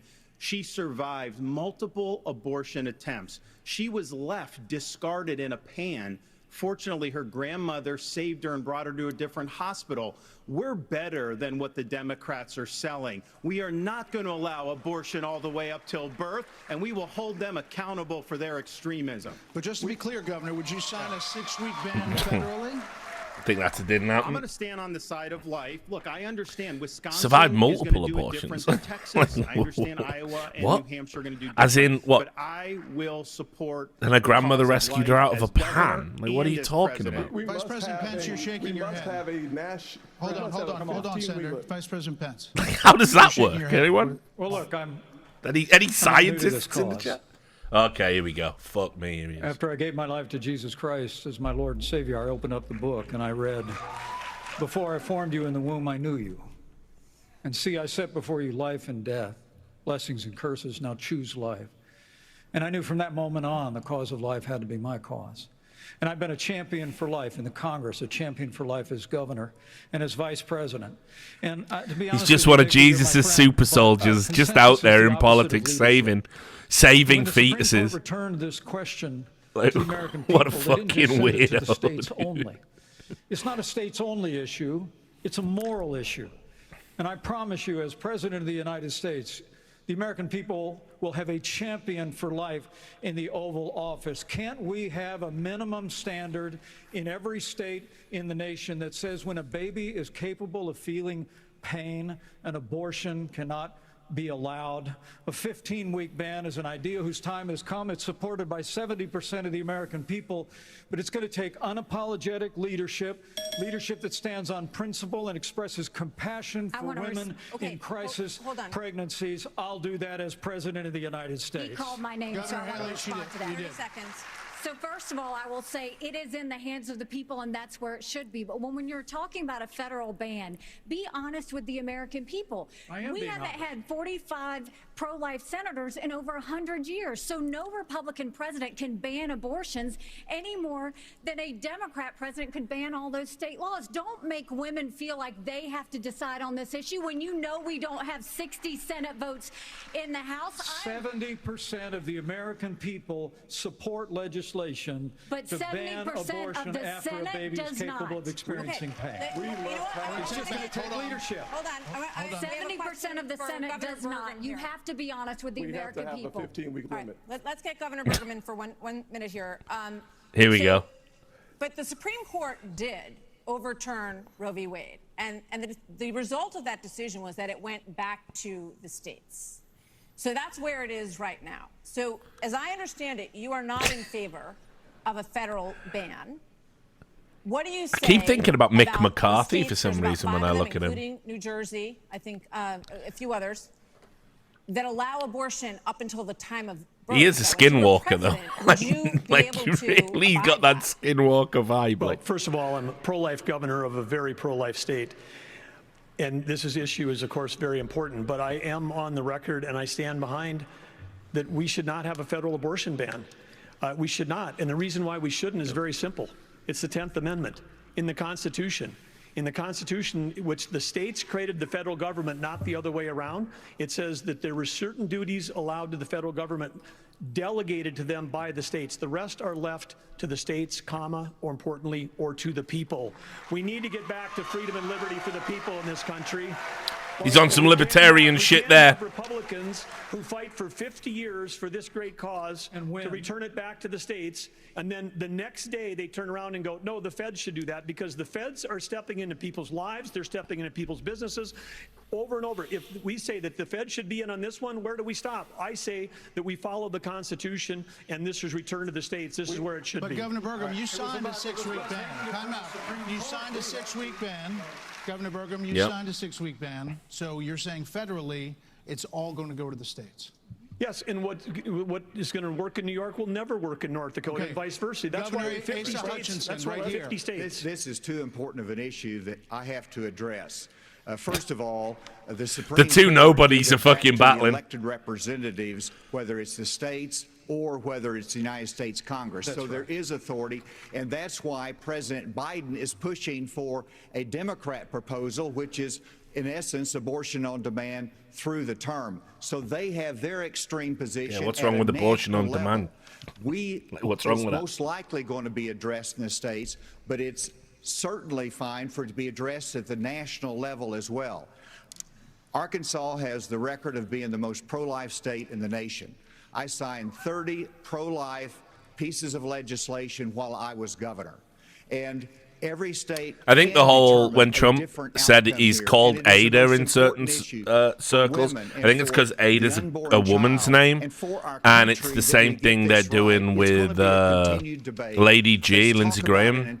They're trying to imply that he might be closeted, you know? Also understanding how we have to enhance abortion. It was just open. It was just open homophobia, basically. Just common or garden homophobia. You know, equating gay men to being women. You know, women or feminine. Senator, I'll let you weigh in. We cannot let states like California, New York, and Illinois have abortions on demand. Why? Up until the day of birth. That is immoral. It is unethical. It is wrong. We must have a president of the United States who will advocate and fight for, at the minimum, a 15-week limit. I am 100% pro-life conservative. I have a 100% pro-life record. I got to tell you, though, we must fight for life. Our Declaration of Independence. Put it this way, I'd rather have no limits than a total ban or a 6-week limit. Like 6 weeks, that's way too short. Like you might not even know you're pregnant at 6 weeks, like for real. So nah, fuck that. With a 15-week limit at a minimum. Brett, I think we're all pro-life, but what I would love is for someone to ask Biden and Kamala Harris, are they for 38 weeks? Are they for 39 weeks? Are they for 40 weeks? Because that's what the media needs to be asking. All right, another issue is America and the crime crisis. Here we go, crime crisis. Buckle up. American cities are in decline. People are moving out as homelessness, drugs, crime move in. Yeah, he said he would want the highest he would go to is 15 weeks, is what he was saying. That would be his compromise, which is fine. That would be bigger than most European countries as we've established. But what I'm saying is, in some states, there are total bans and bans after 6 weeks because we're letting the states decide.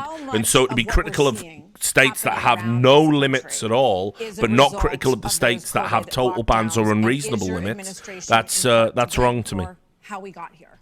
Well, I think what's in part to blame is the Democrats have been talking about defunding the police for the last 5 years. And we ought to be funding law enforcement, particularly in our major cities, at unprecedented levels. I mean, it's extraordinary to think about the violence that's claiming innocent lives literally every week in every major city in this country. And yet Democrats and liberal prosecutors in major metropolitan areas continue to work out their fanciful agendas, to do the Oakland videos. The Oakland videos is in on my timeline. It's like, wow. I didn't think Oakland could get worse.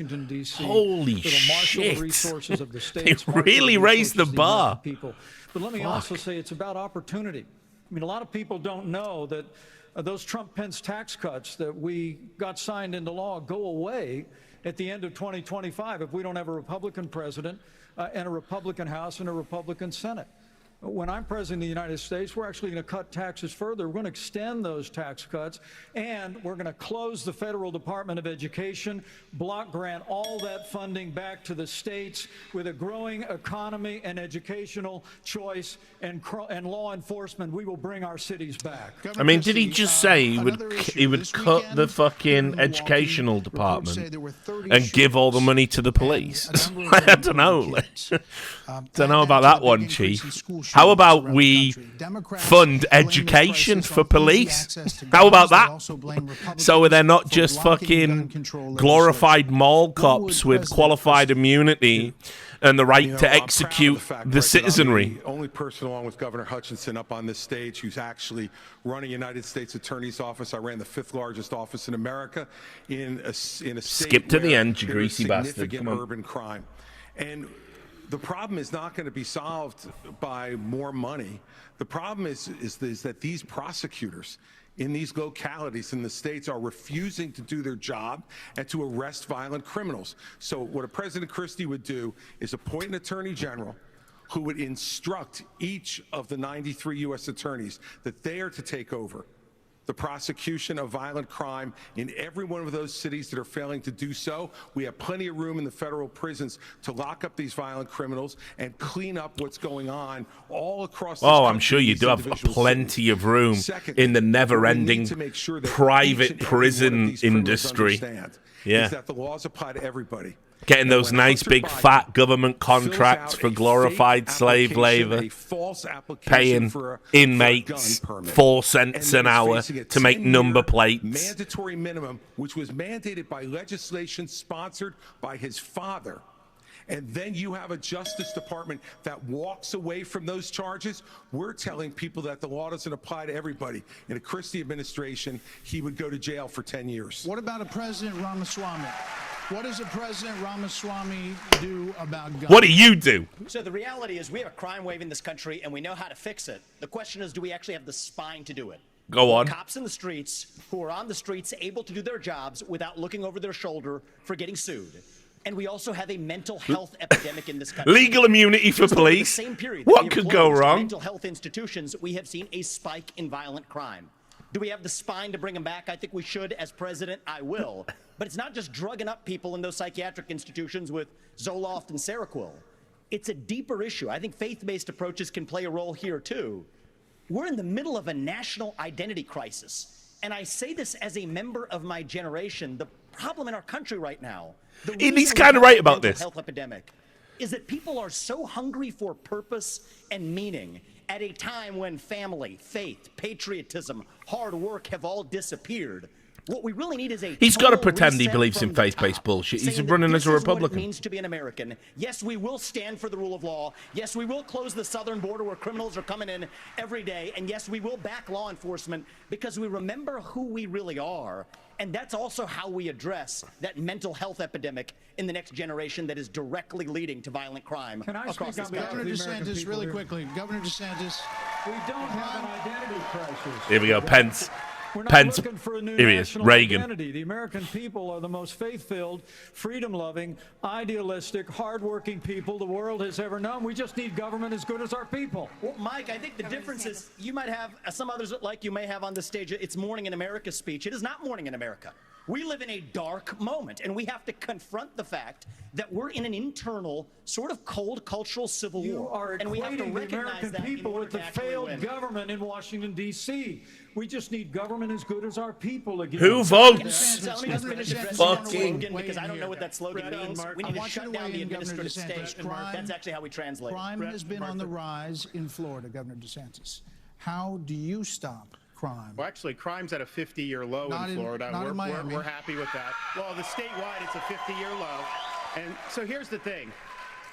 These hollowed-out cities, this is a symptom of America's decline. And one of the biggest reasons is because you have George Soros funding these radical left-wing district attorneys. They get into office and they say they're not going to prosecute crimes they disagree with. The inmates start running the asylum. There's one guy in this entire country that's ever done anything about that. Me. When we had 2 of these district attorneys in Florida elected with Soros funding who said they wouldn't do their job, I removed them from their posts. He They are did. gone. He was right. He was right to remove them from their job. You can't say you're not going to President, prosecute based we are on gonna go political after outlook. all of these people because they are hurting the quality of life and they are victimizing innocent people in every corner of this country, and it will stop when I get into office. Okay, one more here before the break, Governor Bergen. Brett and Martha, I just thought it was interesting. You asked your question about the problems we're having in big cities. Nobody ever asked the question of what about the crime wave in small towns? Because in a small town, neighbors help neighbors. People understand each other. If a farmer gets sick, everybody comes together and helps him get the crop off. There's accountability. This hasn't there's been true for like transparency. One thing that I think this country could decades. use is somebody in the White House that understands small town values, because that's our road back to get this country on track again. Governor Hutchinson? I'm telling you, he needs to be on the Libertarian ticket. As Like, former head of he the ain't talking DEA, Republican I shit. understand Oh, the here we drug go. crisis in America.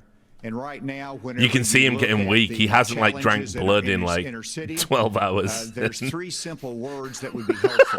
One, enforce the law when it comes to crime. He's fading fast, Secondly, guys. let's deal with the challenge of fentanyl. I just And need it's to both feed. about stopping the fentanyl Feed. coming from Mexico, but it's also about education of our young people, making sure that we have the tools that are needed for addiction counseling. That's what we expanded in Arkansas as well.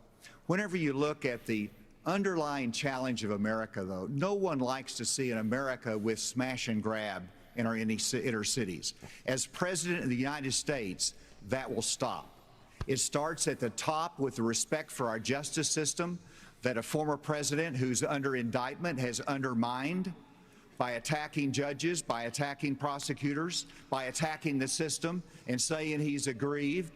And so we have to have respect for our justice system and the rule of law, and it starts Yeah, at the politicians top are known with the for President that. of the United States. Thank Yeah. you. Hold on. Take a break. So, Right. speaking of that, right now you are looking We've hit the live halfway at point, Fulton guys. County Jail. Here we go, Where look. Former President Donald Trump will be processed tomorrow. So next We're candidates taking will have an pictures opportunity to talk of about the pending jail trial of where Donald Trump. Donald Trump will be processed. He's not there now. No one's there now. That's what's going on. It's a dark day for democracy on Fox News. See, I could do this job. Do you trust our government? And No.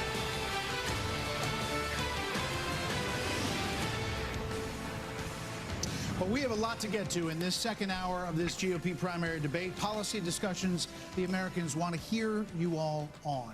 China, Ukraine, immigration, education. But we are going to take a brief moment to talk about the elephant not in the room. Here we go.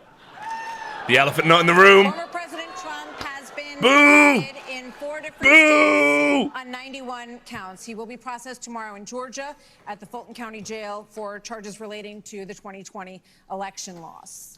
You all signed a pledge to support the eventual Republican Vivek nominee. is this. Hang on, I'll pause it here just to give you this. One of the things you got to understand about Vivek is, I'm starting to think he might be a political genius, right? Not because his policies are good; they're disastrous. They'll ruin everything. But what he's done, he's running against Trump, right? But he has kissed Trump's ass the entire time.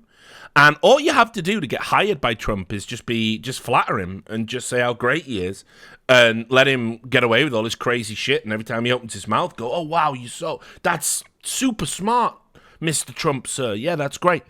And so Vivek has done this the entire time. And they're about to do this segment on Trump.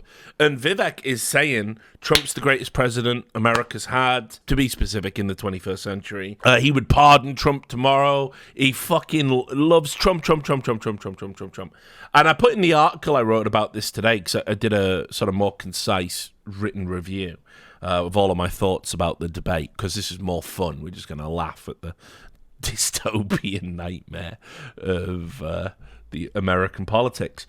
But it's not beyond the realm of possibility that if Trump was to get the nominee, he'd put him on the ticket. The nomination, rather. He would put him on the ticket. It's not beyond the realm of possibility. And I think Vivek knows that. I see a lot of myself in young Vivek. You know, he's a businessman, entrepreneur. You know, it's entirely within the fucking insane realms of possibility. So I just love how he's hedging his bets. I love how he's hedging his bets. And this is so illustrative of who Vivek is. And as I said, the best part, he goes fucking psycho on the education stuff. It's crazy. In a court of law, would you still support him as your party's choice? Please raise your hand if you would. First one up. And then look, DeSantis had a look. He got called out for this. He had a look and then put his hand up. DeSantis knows he's still got to play nice for now. So just to be clear, Governor Christie, you were kind of late there, but you raised your hand. No, I'm doing this. Look, I'm Here doing we go. this. Here's my norms. Hit me with the norms. Greasy. Look, here's the bottom line. Someone's got to stop normalizing this conduct. Okay? My norms. It's all about my norms. Now, whether or not you believe that the criminal charges are right or wrong, the conduct is beneath the office of President of the United States. The thing I always hate about this argument is that they're not wrong, but isn't it also beneath the conduct of the office of the United States to essentially, I don't know, let's go back even further so we don't have to make it about anyone that you guys will care about. But, was it beneath the conduct when Bill Clinton had sex with an intern, came on her dress, put cigars in her vagina so he could smoke them later, and then lie about it to Congress, and then bomb Sudan, killing innocent hospital workers to try and distract from it? I mean, was that not beneath the conduct of the office? Because it is. Yeah, see, everyone's like, he did what? Oh, I'm afraid he did do all of those things, guys. You can go look it up. There's an excellent book by the greatly missed Christopher Hitchens called No One Left to Lie To, and you can read all about the Clintons in that. You don't need to even get onto but her emails. I mean, They had plenty of bad stuff on their blot sheet by then. But anyway, is that not beneath it? I mean, was some of the stuff, some of the stuff that George Bush has done, was that not beneath the conduct of the office? What about George Bush Sr.? Was this not beneath the office? When George Bush Sr. literally, he did this thing where... he might be vice president when he did this, so apologies if that's true, but I think he was president.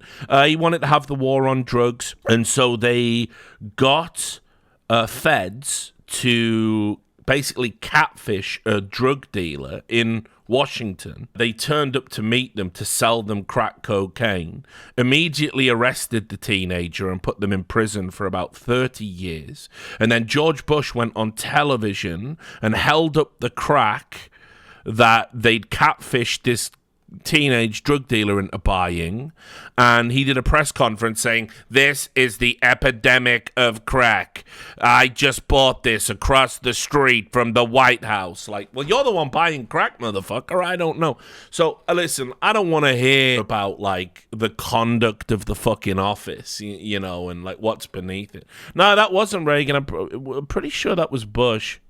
I'm pretty sure that was George Bush Sr. Let me just check. It might have been when George Bush was the vice presidency, which he was Reagan's vice president. Yeah, here you go. 30 years ago, George H.W. Bush held up a bag of crack on television. Where'd he get it? Yeah, it was President George Bush. President George Bush. It was in 1989.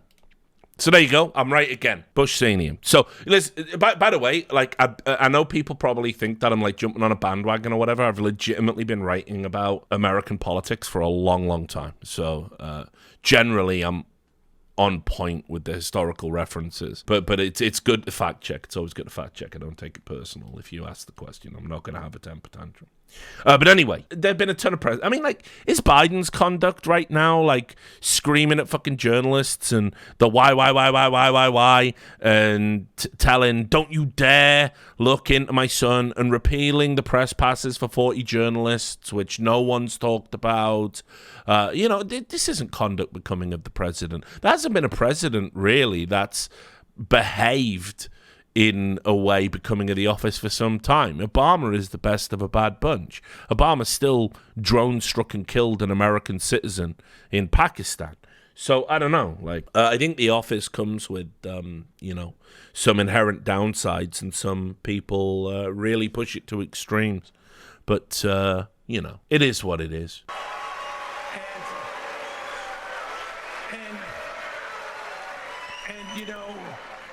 This is the great thing about this country. Booing is allowed, but it doesn't change the truth. It doesn't change the truth. That's true in a lot of countries, actually. But okay. I'd like to get in and respond. Let's just speak the truth, okay? Yeah, let's do it. President Trump, I believe, was the best president of the 21st century. It's a fact. And Chris Christie, honest to God, your claim that Donald Trump is motivated murks by him here. vengeance Murks and him. grievance would be a lot more credible if your entire campaign were not based on vengeance and grievance against one man. And if people at home want to see a bunch of people blindly bashing Donald Trump without an iota of vision for this country, they could just change the channel to MSNBC right now. But I'm not running for president of MSNBC. I am running for president of the United States. We're skating on thin ice, and we cannot set a precedent where the party in power uses police force to indict its political opponents. It is wrong. We have to end.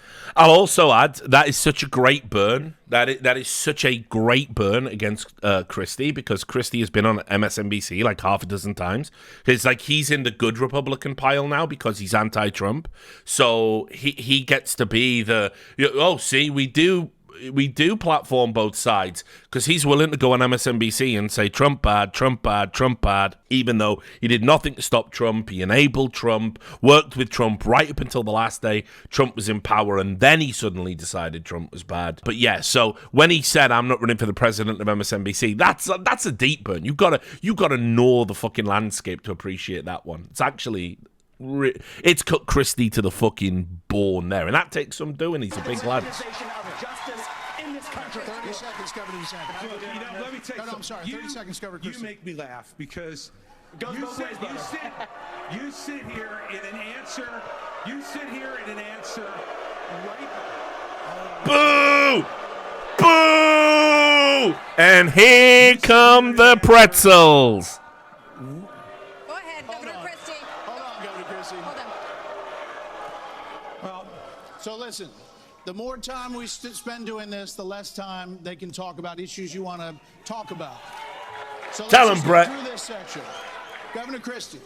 You sit here talking about how you want to stand up for the rule of law. Yes. And law and order. Yeah. And the fact is that it can't be selective. In your book, you had much different things to say about Donald Trump than you're saying here tonight. That's not true. Well, it is very true. That is not true. It's very true. I read it, because and I there's know. a difference between bad behavior and illegal behavior, Chris. And you as a prosecutor should know better. Yeah, you know what? Wrecked. I know a lot There's better. a difference between bad behavior. And I know a lot better than you do. You've never done it like you've never done anything to try to advance the interests of this government except to put yourself forward as a candidate tonight. And here's the thing. We've stood up for law and order. I did it as U.S. attorney. I did it as governor. And I am not going to bow to anyone when we have a president of the United States who disrespects the Constitution. He said, Get your MSNBC contributor. he said, Yeah, MSNBC contributing gig. Martha, it's important You to got say what the fucking president murked, said. dude. You've been absolutely Donald Trump destroyed said it. It's okay to suspend the Constitution. Now, the oath you take is to preserve, protect. and Reminder, defend, I do believe not Abraham suspend. Lincoln I suspended will the always stand Constitution up at for the our end of the Civil War. He Constitution, suspended regardless habeas of the corpus, political didn't he? pressure. We have another question for you. And We're gonna get do remember him being thought of rather fondly, but Another question. Hold on, you will. All right. So, President Trump's former vice president is on this stage. this ain't not bad for a limey. Hecklers Knows on the my campaign history. trail over his actions on January the 6th. On that day, the vice president moved forward with the certification of the election. So do you believe that Mike Pence did the right thing, Senator Scott? Do you believe he did the right thing? Absolutely. He did the right thing. Number one. Number two. Here we go. We should January the We should 6th. be asking ourselves The coup. a bigger question. There was a about the coup. weaponization of the Department of There was Justice. an insurrection. I was The first thing there. I'll do is fire Merrick Garland. They walked Second into thing a I'll do building. is fire Christopher Then let's do Wray, it. Because we need Lady Justice to wear a blindfold. Without that, no Scott, one has why'd you always confidence do in this, our dude? justice system. 17% of Republicans have confidence in our Department of Justice. Here's why. We keep seeing not only the weaponization of the Department of Justice against political opponents, but also against parents who show up at school board meetings. They're called, under this DOJ, they're called domestic terrorists. Firing Christopher Wray. But that's not shut enough. down the FBI. Actually have the courage to get it right. Mr. Ramaswamy, let me finish my comments. Yes. Not only that, in addition to that, we see the SWAT team show up at pro-life activist homes with guns drawn because this DOJ uses their power. The case he's talking about, I forget the guy's name. It was an overzealous show of force, but what I hate about this framing is some of the biggest terrorist attacks in America. Across the last 2 decades, there's been a significant number of attacks on like doctors and, people, blowing up fucking abortion clinics and stuff like that. So it's like to say they're just pro-life activists. They would never do anything wrong. It's like actually not fucking, it's not a genuine reflection of, how extreme that position can get. The irony, by the way, of being pro-life and then murdering a doctor that performs abortions. It's like, bro, I don't know, man. Like, you're kind of all over the fucking place, So, what happened to that guy was wrong. They sent, it was 12 armed police to his family home, guns drawn, it traumatized his kids. That shouldn't be happening, right? Like, that's fair enough, and also these concerned parents that go to the PTA meetings and they stand up and they get their 2 minutes to speak and they want their little viral moment. They are just there because they care about their kids, like all parents do. They mean well. They shouldn't be labeled domestic terrorists. They shouldn't be investigated.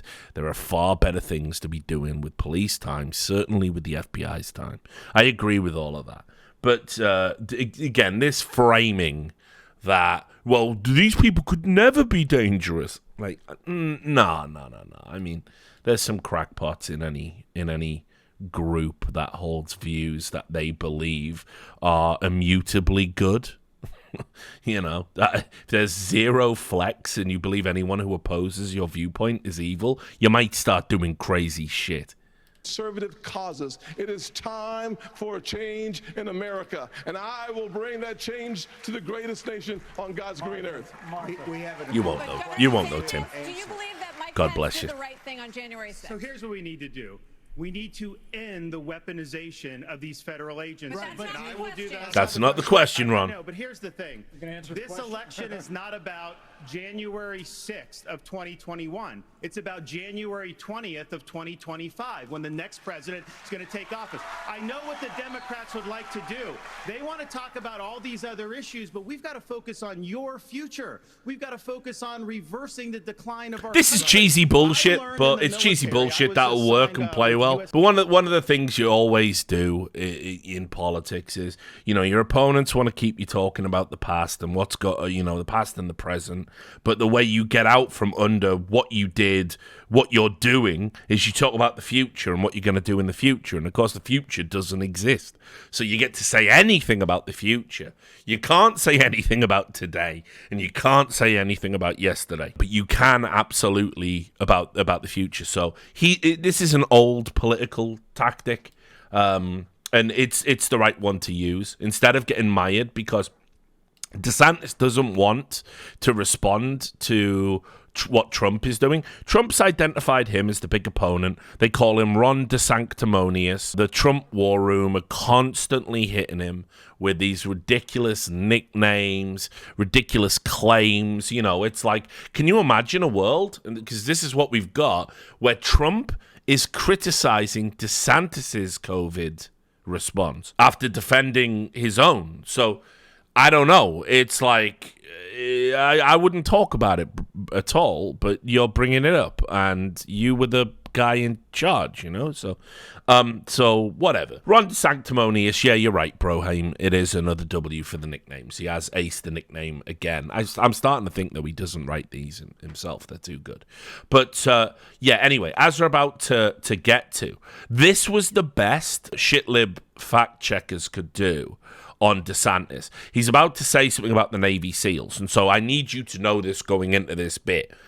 Ron DeSantis was like a military lawyer. He's a lawyer in the Navy, and for a period of time, he was kind of embedded with the Navy SEALs, right? He doesn't say he was a Navy SEAL, But a ton of the shit-lib journalists were going, why is no one fact-checking Ron DeSantis? He just claimed to be a Navy SEAL. He did not claim to be a Navy SEAL at all. But I will say, you know, I don't know why he needs to bring the specific unit to the table.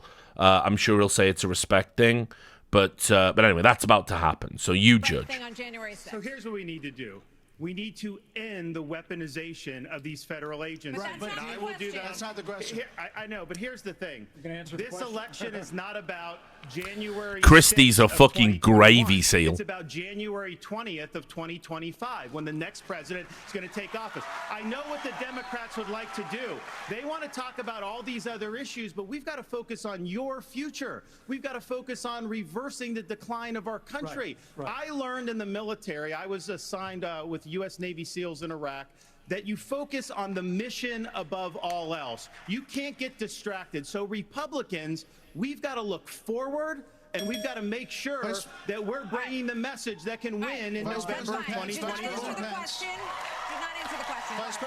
I love that. You did not answer the question. The United States is to support and defend the Constitution of the United States. I think the American people deserve to know whether everyone on this stage agrees that I kept my oath to the Constitution that day. No, you think you deserve to know So that. answer the question. I've answered this before. So yes. Why are we? Mike did his duty. I got no beef with him. But here's the thing: is this what we're going to be focusing on I'm relieved. going forward? The And you're right. rehashing of There's this? no need to talk about January Democrats 6th would love moving that. forward. They Yeah. will win if we let them get away with it. And it's true. If you make that a big talking point in the Republican debates, it's only helping Democrats. So don't do that. It's bad political strategy. Just say, Sure. Governor DeSantis, we spent an hour talking about policy. Former President Trump is beating you by 30, 40 points in many polls. Yeah. So it is a factor in the GOP primary. Governor Hutchinson, you did not raise your hand. I did not raise my hand because there's an important issue we as a party have to face. Adrenochrome. No, I'm And kidding. over a year ago, I said that Donald Trump was morally disqualified from being president again as a result of Lack what happened of on January adrenochrome. 6th. More people are understanding the importance of that, including conservative legal scholars who says he may be disqualified under the 14th Amendment from being president again as a result of the insurrection.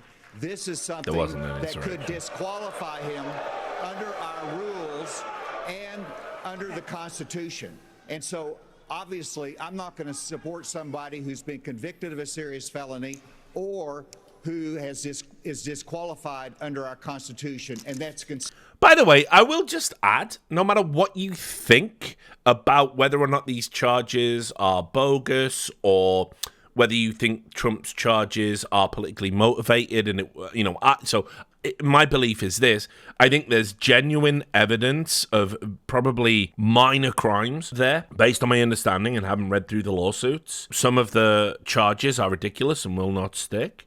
But I also know that on a daily basis, people in Washington commit those same and worse crimes all the time. And so I think it is politically motivated, but equally I welcome accountability for politicians across the board, of all kinds. I don't think it should be a controversial stance for a Republican nominee to say if Trump is convicted in a court of law, they would no longer support him. I don't think we should be electing criminals. In fact, if you recall, in 2016, my big argument for why I would take Trump over Clinton is that Clinton was a provably, demonstrably corrupt politician who had done a ton of terrible things in politics. Trump might have been a corrupt businessman, piece of shit, narcissist, but he hadn't been in politics and abused the political system. So you should theoretically forget the names. Out of the two candidates' CVs, you should go for the one who hasn't abused the institution of politics for self-enrichment at your expense. That's common sense. So now that Trump, I'm watching these, and I think some of the indictments are bogus, some of the charges are bogus. But if he's convicted of actual crimes, then we shouldn't have criminals in politics. Is that crazy? Is that a crazy stance? I don't want Trump to be the Republican nominee. I'd still again, if I was voting, I can't vote. I would still be tempted to throw a vote Trump's way over Biden. But I think if you're ever in that choice, you've got Pope Biden, probably a criminal himself, based on all of the emails and everything. You know, it's just people aren't looking too hard. There is no fourth estate for Democrats anymore in America. You know, you've got Pope Biden and fucking Trump on Death Wish Trump, you know, on a vengeance quest against the deep state he believed wronged him. That election can't go ahead. That's insanity. That has to not be allowed. You've got to stop that. That's a worse choice than 2016. That's worse than Clinton and Trump. But I think any other nominee, hopefully there's maybe an independent that runs, anything that runs against Biden, you have to consider voting for, because he's demented. But yeah, I think if Trump is like convicted of like federal fucking crimes, I mean, yeah, he shouldn't be the leader of the Republican Party, and he shouldn't be president, where he can immediately fucking pardon himself. Like, I don't know. Consistent with don't think that's rules, controversial. And I hope everybody would agree with me. Martha, can I answer the question? Can I get in on that? Okay, I'd like to answer. I've already been on it, Vice President Pence. All right, I'd like to answer the question you asked and not give a pre-canned speech. Mike Pence stood for the Constitution, and he deserves not grudging credit. He deserves our thanks as Americans for putting his oath of office and the Constitution of the United States before personal, political, and unfair pressure. He had no problem with Trump using his presidential powers to pardon his friend that didn't pay federal taxes and went to prison for it. So, well, sentenced to a year in prison for it. So just, you know, this is Chris Christie's grift. Enjoy it while it lasts. It's fun. I think in a bit he's about to say if you elect him, he'll fucking tell you the truth about UFOs. Guy's hilarious. You agree that Vice President Pence did the right thing that day or not? I do think that Vice President Pence did the right thing, and I do think that we need to give him credit for that. But what I will also tell you is, look, I mean, when it comes to whether President Trump should serve or not, I trust the American people. Let them vote. Let them decide.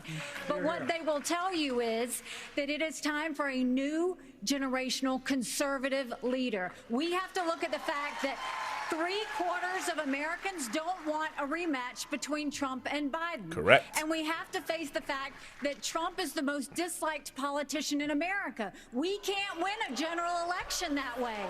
She's right, you know. It can't be her either.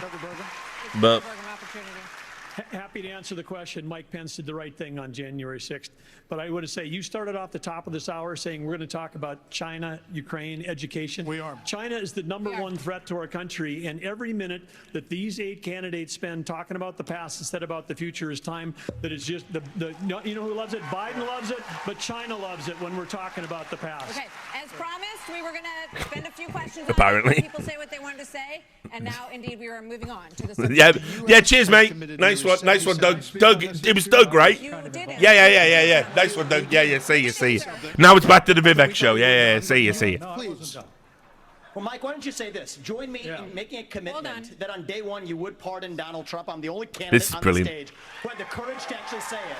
That is how we move our nation forward and turn the page forward. That's exactly right. Will be convicted of these crimes. You should be able to make a commitment. The same justice system that was this corrupt. What's the difference between you and me? Yeah, I'm not a professional politician. That's the difference. Who can answer a question? I've actually given pardons when I was governor of the state of Indiana. It usually follows a finding of guilt and contrition by the individual that's been convicted. So, if I'm president of the United States, we'll give fair consideration to any pardon request. But if I may, you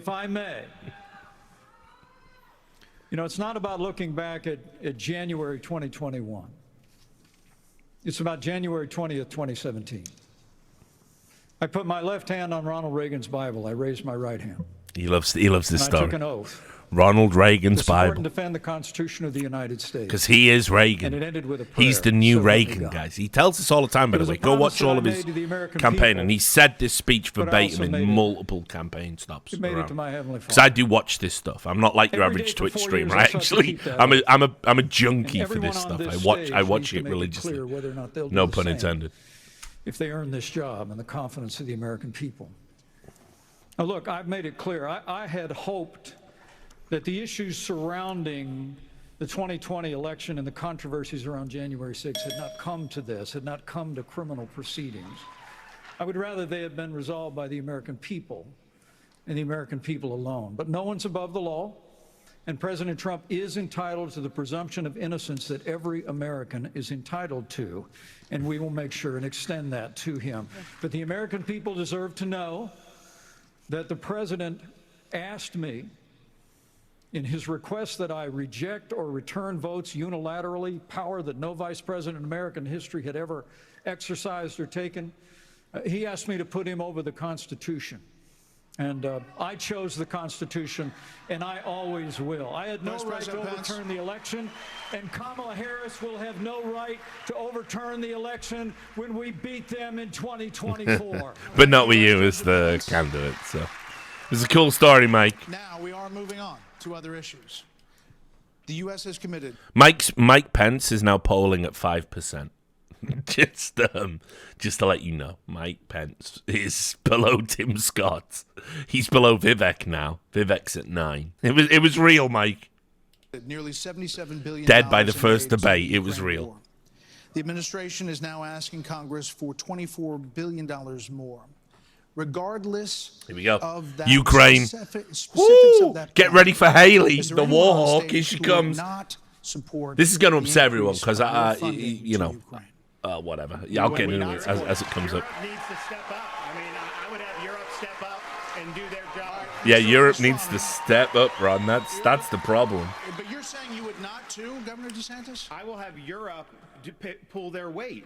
Right now, they're not doing that. Would not support and I think more we need funding? to do, and I think our support should be contingent on them doing it.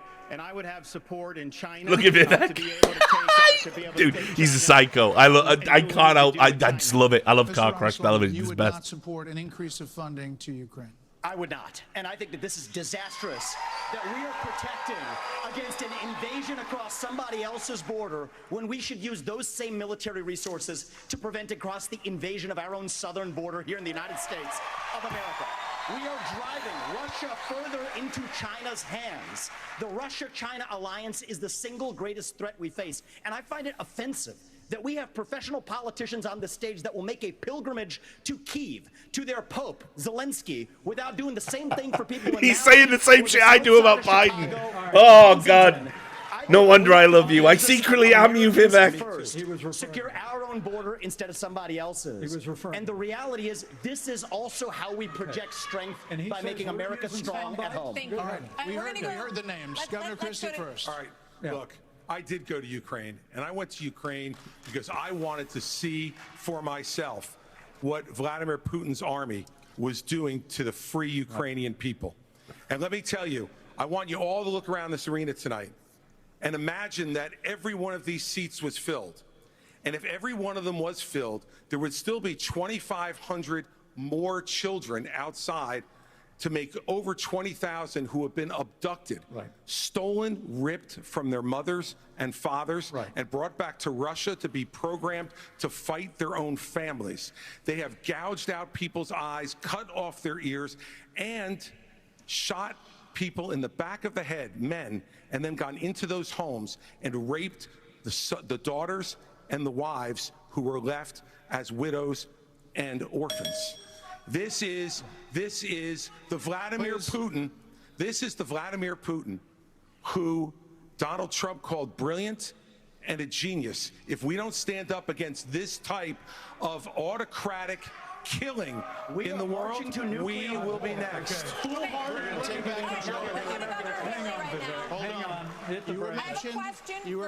It's true. Those things have happened. You get 30 seconds. Yeah, well, let me You can't dispute that, guys. We can't solve the it's out there problems now. here in the United States and be the leader of the free world. Has a pretty small view I of the do greatest disagree nation with the on claim earth. America will be next. I'll get to that when Haley goes We've been fucking the leader of the free psycho. world and the arsenal of This is democracy deeply for unpopular years. The among Reagan my Doctrine years ago colleagues. made it clear. We said, if you're willing to fight the communists on your soil, we'll give you the means to fight them there so our troops don't have to fight them. Vivek, if we do the giveaway that you want to give to Putin to give him his land, it's not going to be too long before he rolls across a NATO border, and frankly, our men and women of our armed forces are going to have to go and fight him. I want to let the Ukrainians fight and drive. Can we wait until that happens, Mike? I want to just briefly address Pence, Vice President Pence. I have a newsflash. The USSR does not exist anymore. It fell back in 1990. The real threat, you talked about the communists, and the real communists that we have to address right now have any is the idea what Vladimir Putin's aims are? You already spoke. Now I actually have something to say. Vladimir Putin has been saying he wants to reestablish the old Soviet sphere You've made of your point, influence. Vice President. Now, if you think, I'm sorry if I insulted him by calling him a communist. He is a dictator and a murderer, and the United States of America needs Plenty to of communists do that too, brother. It ain't mutually exclusive. Mr. Ramaswamy, 30 seconds. Nah, this won't get deleted, guys. This is fine. Is communist China. And we are driving Russia further into China's arms. He's right, the you know. Russia-China military alliance is the single greatest threat we face. Nobody in either political party's talking about it. And I am the only non-neocon on this stage. They're not really commies, no. They call themselves that. But it's kind of like, you know, the way Democrats call themselves good. Promise that Ukraine will never be in NATO, and then somehow China will not think about taking Taiwan. We achieve peace through strength. Mr. Vice America needs to stand. I don't know. That sounds Orwellian, homie. That sounds Orwellian. Peace through war. That sounds Orwellian to me, homie. That means your time's done. So, Mr. Vice President, we appreciate your aggressiveness here. 30 seconds is 30 seconds. Mr. Ramaswamy, you were mentioned. You get 30 seconds. So the reality is that today... What are you booing him for? Ukraine Let him cook. is not a priority for the United States of America. And I think that the same people who took us into the Iraq War, the same people who took us into the Vietnam War, you cannot start another no-win war. And I do not want to get to the point where we're sending our military resources abroad when we could be better using them here at home to protect our own borders, protect the homeland. All right. That will be my top priority in foreign policy. Protect this than the 30 homeland. seconds in the rebut. So I do want to get to some other people because Yeah, let's hear the we Republican everybody's time here. So Governor Haley, Raytheon Lockheed Alliance. Let's hear what they say about the would war. Support more funding. Oh, here she is. War. You have said of Governor DeSantis that you didn't appreciate it when he initially called it a territorial dispute. Why?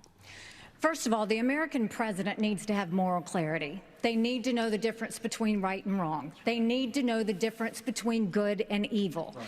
When you look at the situation with Russia and Ukraine, here you have a pro-American country that was invaded by a thug. So when you want to talk about what has been given to Ukraine, less than 3.5% of our defense budget has been given to Ukraine. If you look at the percentages per GDP, it's massive. 11 of the European countries have given more than the U.S. But what's really important is go back to when China and Russia held hands, shook hands before the Olympics, and named themselves unlimited partners. A win for Russia is a win for China. We have to know that. Ukraine is the first line of defense for us. And the problem that Vivek doesn't understand is he wants to hand Ukraine to Russia. He wants to let China eat Taiwan. He wants to go and stop funding Israel. You don't do that to friends. What you do instead is you have the backs of your friends. Ukraine is the front line of defense. Putin has said once Russia takes Ukraine, Poland and the Baltics are next. That's a world war. We're trying. Now, he didn't say that. There is no evidence Putin has said that. I did a bunch of research when I was writing my article, and the only quote I found that was even close to that was from, what's he called? It was from Kadyrov. Now, Kadyrov obviously is the head of state of Chechnya. He is a Putin ally. I mean, incredibly, we live in times where Chechnya and Putin are fucking paired up, and Kadyrov is a known lunatic, a fake strongman narcissist punk, who also happens to be a physical weakling. If you remember him trying to upload a video of him like doing press-ups or something, and he was fucking blowing out his ass after 20. Still posted the video. But anyway, I could only find Kadyrov saying Poland is next. Now, where I disagree with my head mod Jace, but isn't it good that we can have these disagreements and still be friends? And where I disagree with some other people that have talked to me about Ukraine, I don't think there is a next after Ukraine. I think the Crimea problem has been ongoing for a long, long time. I obviously don't support Russia on it. You shouldn't be invading other people's territories, killing people, committing war crimes, all of that. I was certainly down on Zelensky when that missile hit and killed 2 Polish farmers, and that missile was a clearly Ukrainian missile. And Zelensky lied to the world and lied to world leaders, saying we must now invoke fucking Article 5 or whatever the fuck it is at NATO and have a war with Russia. I don't want a war with Russia. I don't want a big war. I don't want to live through a world war as my grandfather's generation did and my great-grandfather's generation did. I don't want to see that in my lifetime. It might be unavoidable. We might get it, but I don't want it. And I want us to do everything that we can to avoid that outcome. Now, the best outcome seems to be Putin dying, but even then that's problematic because when you look at some of the shadowy characters in the cabinet that might take over from Russia, it's not exactly ideal. If you can believe it, there's even worse options than Putin. But there has to be a way to hurt Putin in such a manner you can bring him to the table. Yes, there might be a begrudging plate of shit to eat for some parties, probably the Ukraine, if we're being honest, about, to arrive at peace. But I think peace is better than war, and that's where I stand. Peace is better than war. I know that's like a controversial thing to say. So Nikki Haley, I don't buy this narrative that if Putin takes Ukraine, he takes Poland, he takes Moldova, I don't buy that. And I certainly don't think it means he goes to war with America. I would just like to see the war stop. I don't want Ukraine to concede any territory, so I don't know what the concession is, but I just know what we've got doesn't work. I don't think America endlessly funding resistance in some sort of proxy war with Russia is good for the planet. I don't think that's good for everyone. Nikki Haley is way too hawkish on this. She's way too fucking keen on the idea of a war with Russia. I don't like it as long as that weird, shaky ex-KGB guy's in charge who keeps bringing up nuclear weapons for no reason. I don't want to get fucking nuked over this. I'll just speak candidly. It's probably a cowardly opinion. There's things I would definitely die for in my life, but I don't want to get nuked in my fucking home and die of fucking radiation poisoning over this bullshit. So, I don't know. I wish we could get a more sensible policy. Well, I'm not saying anyone's going to get nuked, Jace. I'm not saying that. I'm saying Putin keeps talking about it. I don't think anyone would be stupid enough to use nuclear weapons in this day and age. I really believe that. But I don't know. If anyone's crazy enough to, it's fucking it's Putin. Of course it is. So I don't know. There's got to be a way to resolve the issue through negotiation. That's how all wars come to an end, and that's going to be true with this one as well, however long it lasts. What isn't helping is Americans identifying a fiscal opportunity, and I have to say, I have suspicions that it might be tied to some of Biden's interests in the region, unfortunately, rather than desire to be the world police and do some material good. Remember, this is the same entity selling weapons to Saudi Arabia to drop on Yemeni children on the basis that it's probably killing the Houthis or something. So, I don't know. I don't like this hawkish bullshit. But I'm willing to acknowledge that maybe there's no easy solution to this, and maybe the only solution to this is some sort of total military dominance over Russia. I'll add, I think Russian propaganda has greatly overstated their penetration and success, for want of a better word, in the Ukrainian region. And, you can't believe anything the Russian state says. So I don't know. Maybe it fizzles out, but I think all the while it's not fizzling out and not ended, is another day innocent people die, and I think that fucking sucks. So I don't know. It's very hard to find the right path here, because when you get into a mindset of it's good to topple evil dictators all around the world, which is very popular with Saddam, you're going to be throwing your citizens' bodies at that problem for a long, long time, because there's lots of them. So I don't know. I don't believe Putin is looking to invade the West. I don't think he's looking to invade NATO nations. I don't think he'll go to war with America. But I don't get why we're framing this issue as if that's a prospective reality. So, but then again, Jice is Finnish. So I don't know if he has an implicit anti-Russian bias or living border to Russia creates such an existential dread, because you never know what they're going to do, that actually the concerns are valid, So anyway, we'll listen to Nikki Haley be too hawkish for me, but maybe hawkish enough for some of you. And to prevent war. Look at what Putin did today. He killed Prigozhin. When I was at the UN, the Russian ambassador suddenly died. This guy is a murderer, and you are choosing. CIA's never killed anyone, of course.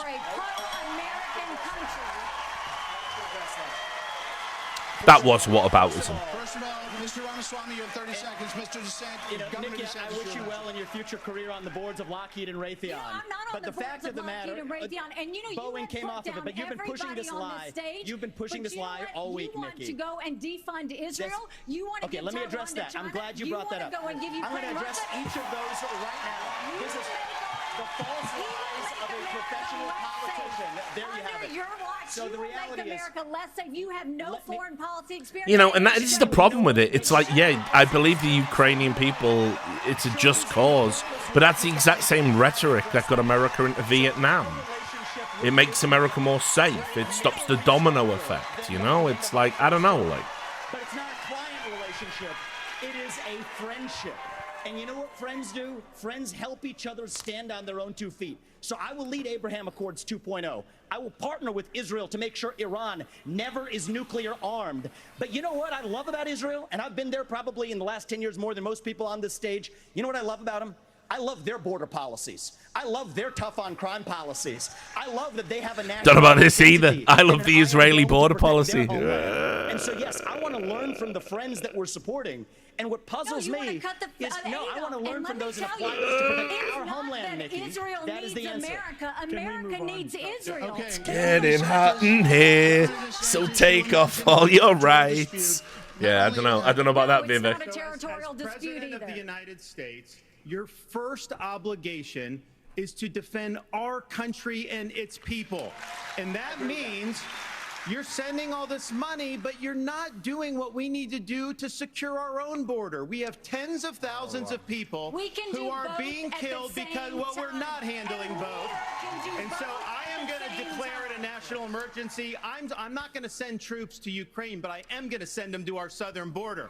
When these drug pushers are bringing fentanyl across the border, that's going to be the last thing they do. We're going to use force, and we're going to leave them stone cold dead. We're actually going to move on to China. Well, wicked.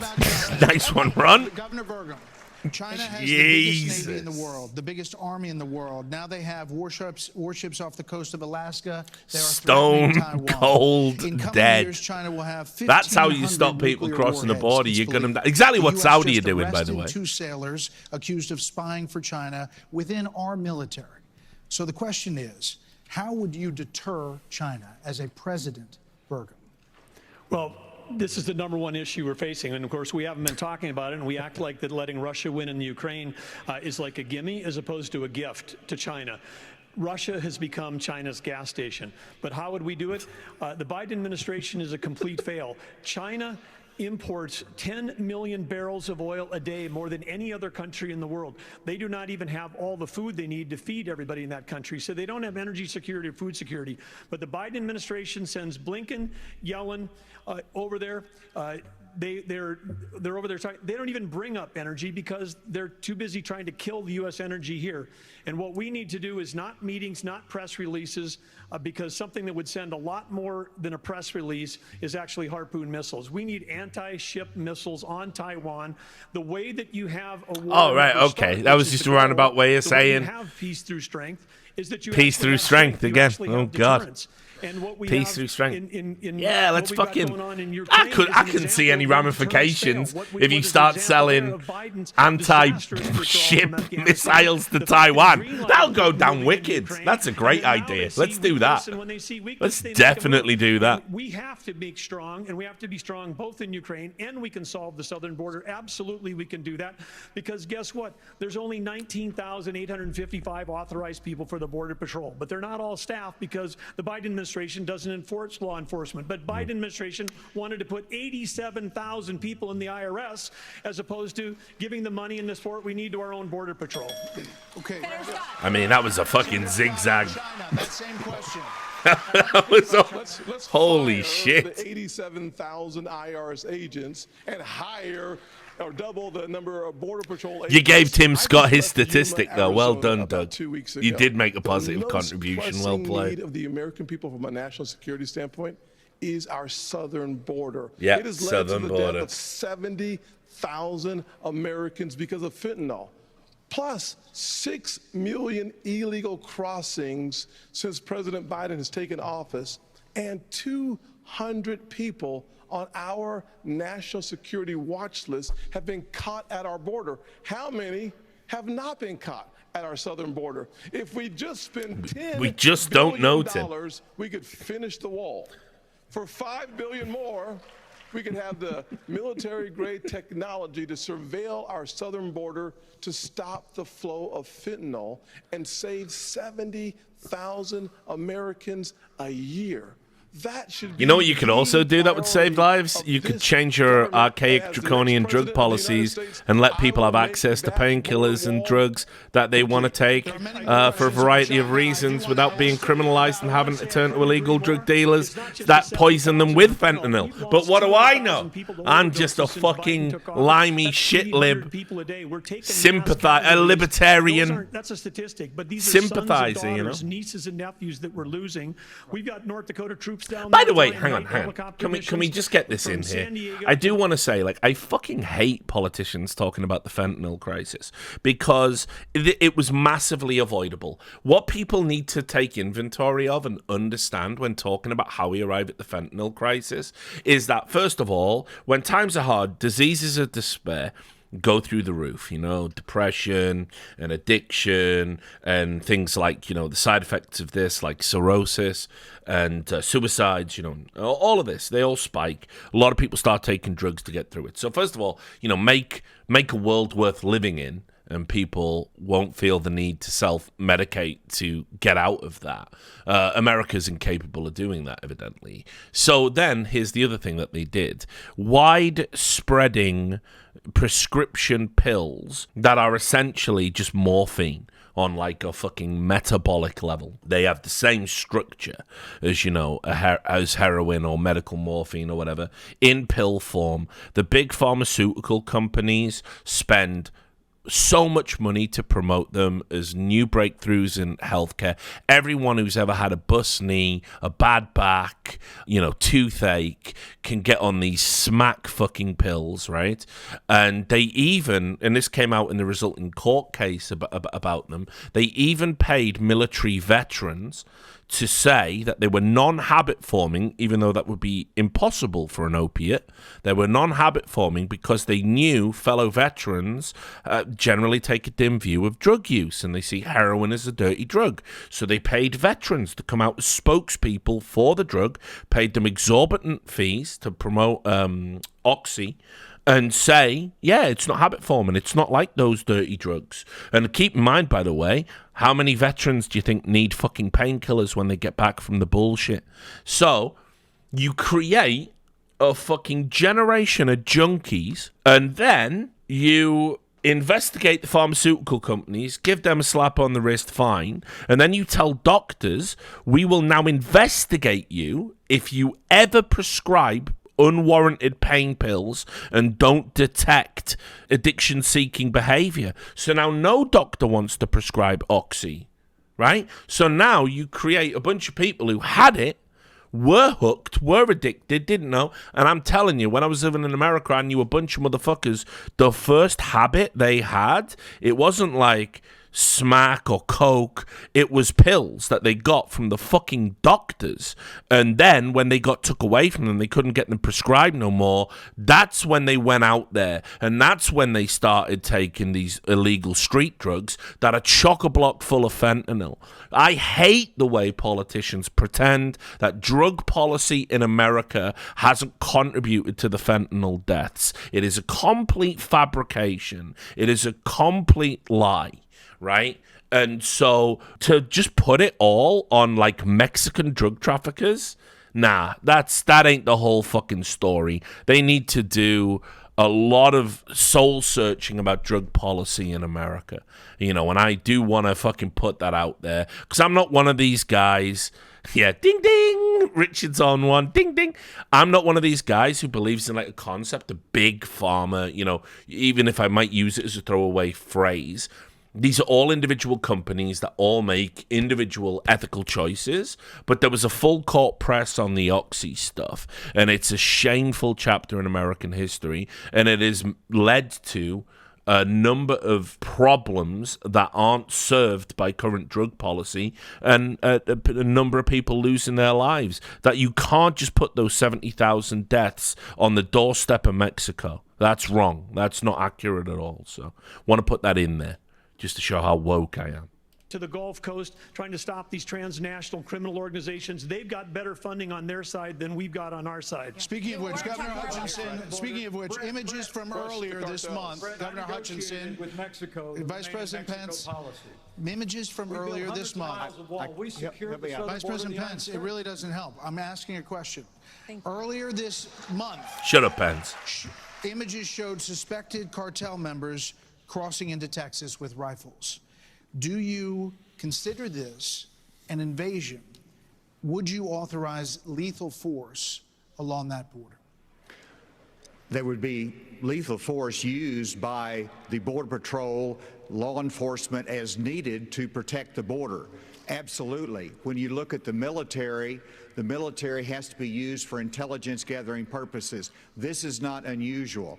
Whenever I was in the Bush administration, we went down there and met with President Vicente Fox of Mexico and asked his help in going after the cartels. And he looked at me and said, they're a problem to us as well. And so we joined together and we took down the Ariana Felix brothers leading the Tijuana cartel, and that made a difference. Ramon was shot and killed, and Ben Amin was captured. Cooperation makes a difference. We cannot be successful going against the cartel unless we bring in Mexico as a partner. We have to use Mexico's been doing a great job with those cartels. Obrador has not been helpful, and we that'll have to use fix economic pressure that this administration is not using. The rule of law has to matter on both sides of it. Okay. This is critical. I've done it. We know what needs to be done. The military has to be limited in its use.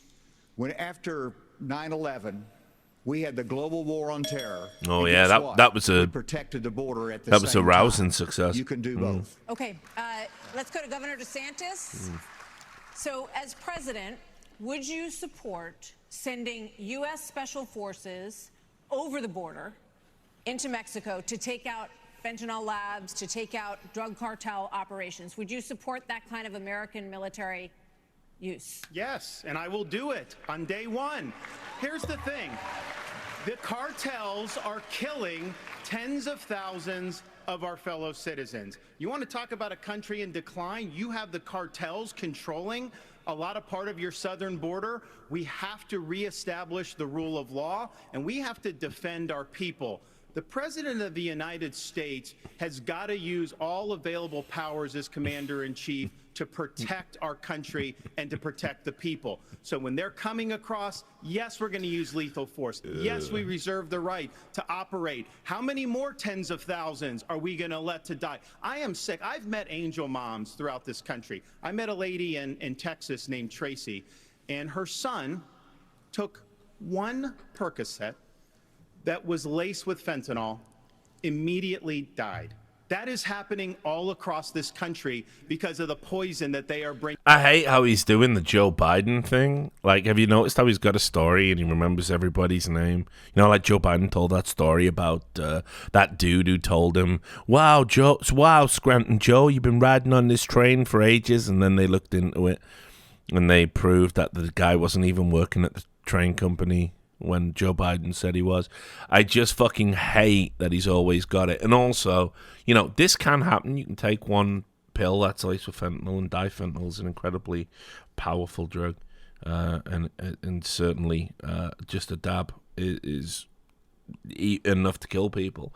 But just this idea that it's happening all over the country, it's like he talks to people that this happens to all the time. It does feel really insincere to sort of frame it this way. Like, just pull up the numbers, you know, just talk about the numbers. We all know what's going on. Bringing in. So as president, would I use force? Would I treat them as foreign terrorist organizations? You're darn right I would. You know, Vice President, But nearly smiled again there. Forgot that. I've got to use stern face here. better at this issue than Governor DeSantis. Governor DeSantis on the campaign trail refers to your administration as not finishing the wall. Right. Look, we secured the southern border of the United States of America and reduced illegal immigration and asylum abuse by 90%. When Joe Biden took over, he threw open the southern border of the United States, and the wave of humanity, the wave of fentanyl that's been eloquently described here is a wave of human tragedy across this country. But Martha, you began this evening talking about who is best prepared to be the next president of the United States. And I have to tell you, with all humility, I was there when we negotiated through the government shutdown and got the funding available to build the wall. I was negotiating on Capitol Hill. You see, and this is a misjudgment because they want you to show empathy about the problem and say what you're going to do to solve it. Now you're just saying I'm the best guy to be president again. Bring the Mexicans to the table, and much humility. Us to have people wait in Mexico while they applied for asylum and ended asylum abuse overnight.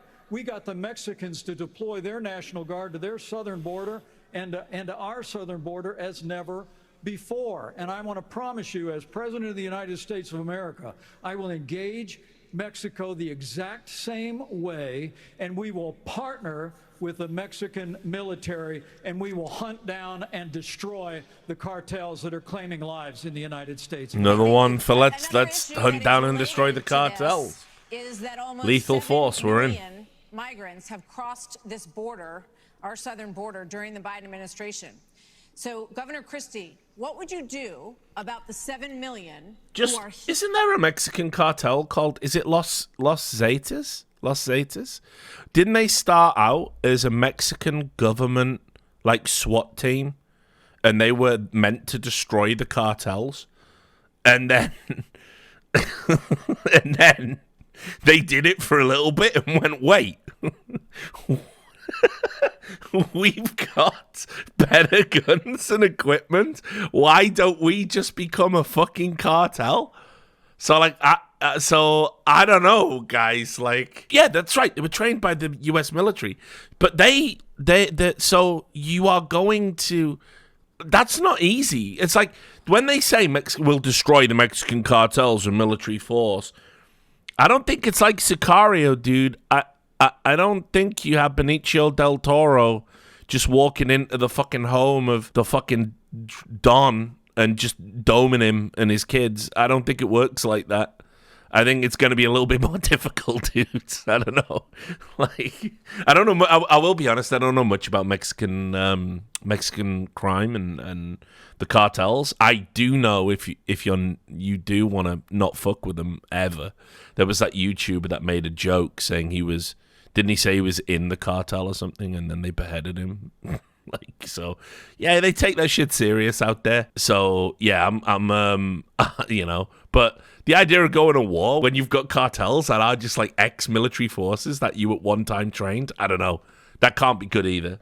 That can't be good. Here, how would you handle them? What would you do? Look, Martha, the first thing we need to do is to stop any more from coming. That's the first thing we need to do. Then the next thing we need to do with the folks that are here is to, again, as we've talked about all night tonight, we have to have law and order in this country. We do. We have to enforce the law. And what that means is to make sure that people who come here illegally are not rewarded for being here illegally.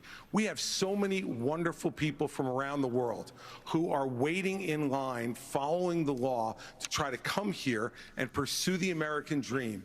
And those people are waiting and waiting and waiting because we haven't dealt with the problem of the folks who are here. We have to. That isn't true. They're waiting and waiting and waiting because you changed all the fucking laws around getting perfectly valid visas, and you have a massively understaffed group of immigration people working through those visa applications. The problems at the border and people legally applying here aren't a problem. And one of the things I also fucking hate, and it gets lost in the noise with Republicans, is that every nation that wants to be thought of as a serious, developed first world nation, you have the right to, you have the obligation to offer people asylum. Absolutely. You should be a haven for people fleeing tyrannical regimes. And I hate the way that Republicans talk about, like, well, there's a proper way to apply for asylum, as if, like, an asylum application is sit here, fill in a form, and hope that the fucking state doesn't find out I'm secretly gay and execute me. It's not like that. So Chris Christie's being a disingenuous, greasy piece of shit again, because that's just who he is. To have them detained, we have to make sure that they are not rewarded for having broken the law. And one last thing on this fentanyl issue. With China, we can't take our eye off of that ball. Right. Yes, it's important that we secure the border. Very important, as I just said. But China is sending these chemicals to these drug cartels for them to create the fentanyl that is killing hundreds of thousands of our citizens. The Chinese are engaging in an act of war against us. Oh, grow up. Fuck off, Chris. Come on. Like, at the end of the day, right, I'm sure they do manufacture fentanyl. I don't think any serious pharmaceutical, because fentanyl does have a medical application. You wouldn't believe it based on the way politicians and the media talk about it in America. There is a reason for fentanyl to exist, right? I don't believe that fucking there's like some Chinese pharmaceutical executive, right? So we've made all the fentanyl, yeah, and even though that has a medical application and we can sell it to pharmaceutical companies around the world, do you want to just call them crazy bastards in Mexico and see what they're doing and how much they want to bid for it? Just check in, because we can just make more fentanyl. I mean, let's just see what. Nah, that's not happening, of course. Fentanyl is an essential painkiller for for extreme pain. It has the medical application. It's 10 times as strong as morphine. It's why people keep getting got with it. I mean, it's interesting actually. America needs fentanyl because it's what goes into the field war trauma kits. Those jabs that you get, the insta jabs, because it's what will stop extreme pain with this unbelievable injury. You use it in fucking surgeries. It's a big deal.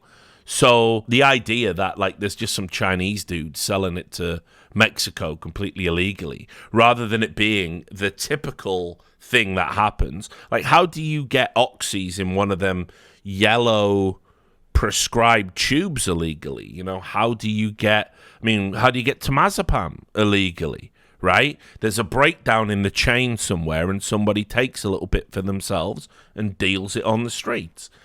So I don't know. It's definitely not an act of war, Chris. I think we can agree on that. Killing our citizens. We better make that priority one in our conversations with China and to try 100 times stronger than morphine, you say?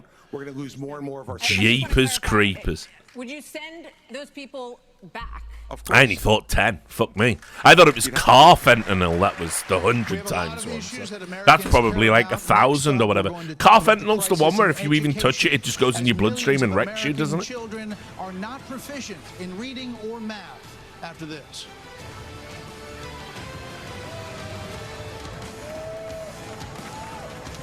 Like carfentanyl's that one where... Do you trust our government? And no, for the last time. Carfentanyl's that one where then police went into that house, wasn't it, right?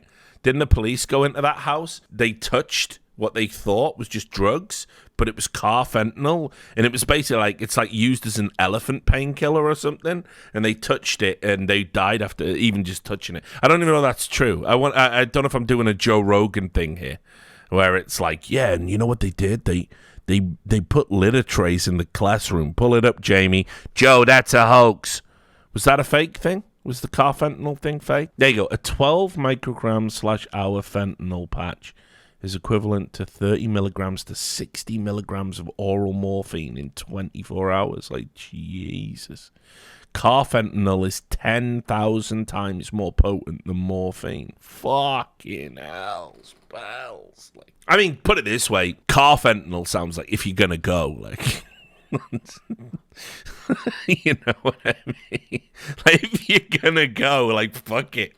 Like, I'm hoping, like, when I'm in the fucking hospice and my last heartbeat's, like, about to work its way through my veins. Like, yeah, come on then. Get the spoon out. I'm in. Get the fucking spoon out. They're going to bring it out like they're a fucking waiter, you know, and they're going to, would sir care for some fentanyl? Actually, I'm feeling a bit cheeky today, nurse. I'll take the carfentanil. Excellent choice, sir. Get it in. The nation's report card was the weakest ever for here we go, education. School children, exposing chronic absenteeism, deep declines for reading and math for 15-year-olds and 13-year-olds. Governor DeSantis, you would eliminate, you said, the Department of Education. But as president, would you still have a responsibility to fix this crisis as we see it? Absolutely. The decline in education is one of the major reasons why our country is in decline. We need education in this country, not indoctrination in this country. And in Florida... See, another canned answer, dude. We stood up for what was right. First, we had schools open during COVID, and a lot of the problems that we've seen are because these lockdown states lock their kids out of school for a year, year and a half. That was wrong. We stood up. Not wrong there. Teachers unions did a real number in America. By the media, but I stood for our kids. And as president, I'll stand for you and your kids as well. But we have to make sure that what our schools are doing is focusing on solid academics. In Florida, we eliminated critical race theory from our K-12 schools. We eliminated gender ideology from our K-12 schools. And we have elevated the importance of American civics in teaching our kids about the Constitution and the Bill of Rights. As president, I'm going to lead... Which isn't indoctrination. Increase civic understanding and knowledge of our Constitution. Okay, bro. We cannot be graduating students that don't have any foundation in what it means to be an American. Mr. Ramaswamy, Mr. Ramaswamy. Here we go. Mr. Ramaswamy, hold on, Senator Scott. You've said here we go. The Watch Department of this. Education, Listen the to this. FBI, the ATF, the Listen Nuclear to Regulatory this. Commission, the IRS, the Department of Commerce, many of these should not exist. That's correct. So, to the education question, how would you deal with the crisis? So look, we have a crisis of achievement. Let's shut down the head of the snake, the Department of Education. Take that $80 billion, put it in the hands of parents across this country. This is the civil rights issue of our time. Allow any parent to choose where they send their kids to school. End the teachers' unions at the local level to allow public schools to compete.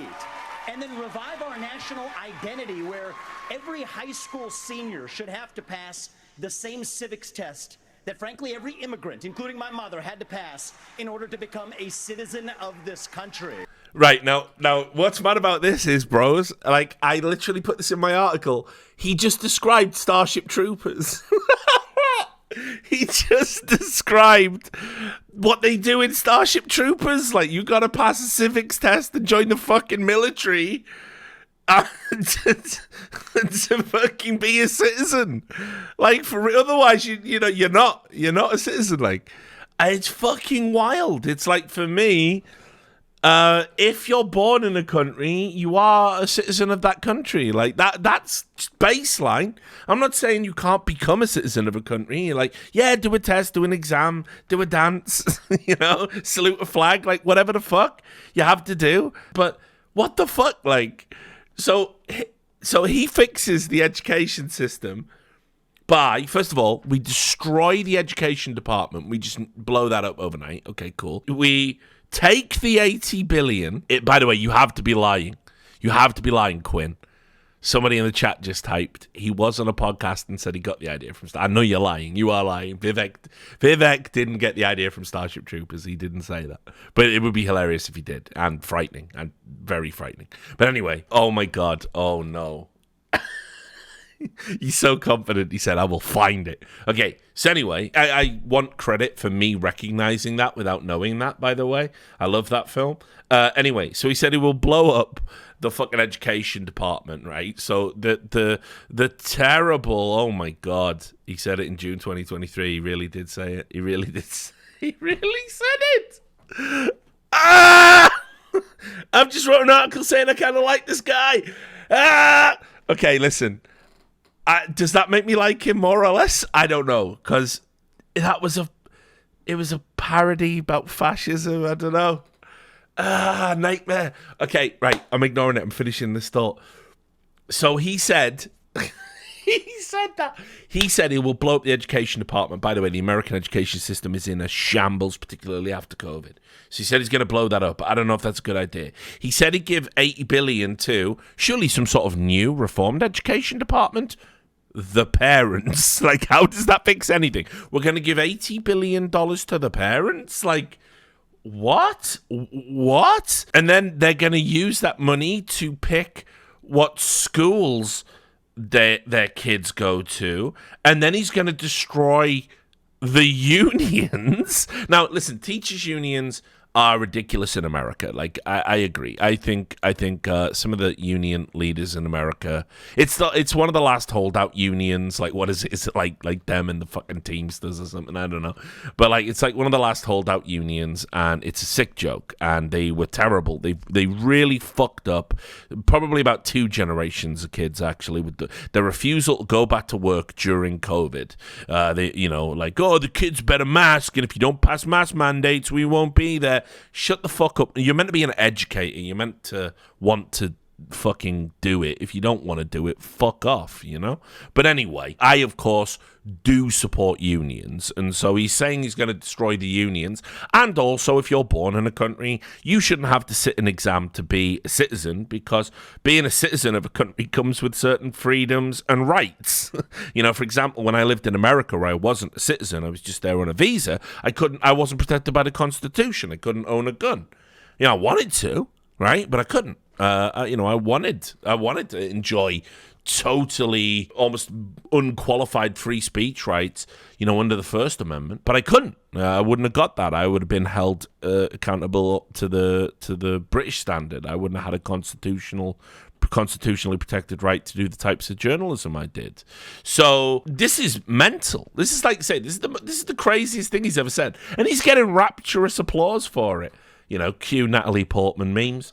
But yeah, smash the unions, destroy everything, give the parents the money. It's mental. And the fact of the matter is, look, there's a part of education policy that also rests with the family. I didn't grow up in money, but the word privilege gets used a lot. Well, you know what? I do That's have the funny. You won't see this in the mod unless Griff puts it in. But fully expect. This is from El Gapo. El Gapo's a bit of a naughty boy, by the way. He does have some edgy jokes in our Discord, so don't always read what he says. But he said, fully expecting Vivek to start reading Chris Christie's thoughts, like NPH, and that's Neil Patrick Harris, any minute now, and he's going to put his hand on that big greasy asshole's head. It's afraid. And Chris Christie needs to be afraid for sure. That's brilliant. Thanks, El Gapo. With a focus on educational achievement. And I want every kid to enjoy that. So part of the problem is we also have a federal government that pays single women more not to have a man in the house than to have a man in the house, contributing to an epidemic of fatherlessness. And I think that goes hand in glove with the education crisis as well, because we have to remember education starts with the family, and the nuclear family is the greatest form of governance known to mankind. Well, Governor Haley has said polling at 9% before this. He's going to be at 15 soon, guys.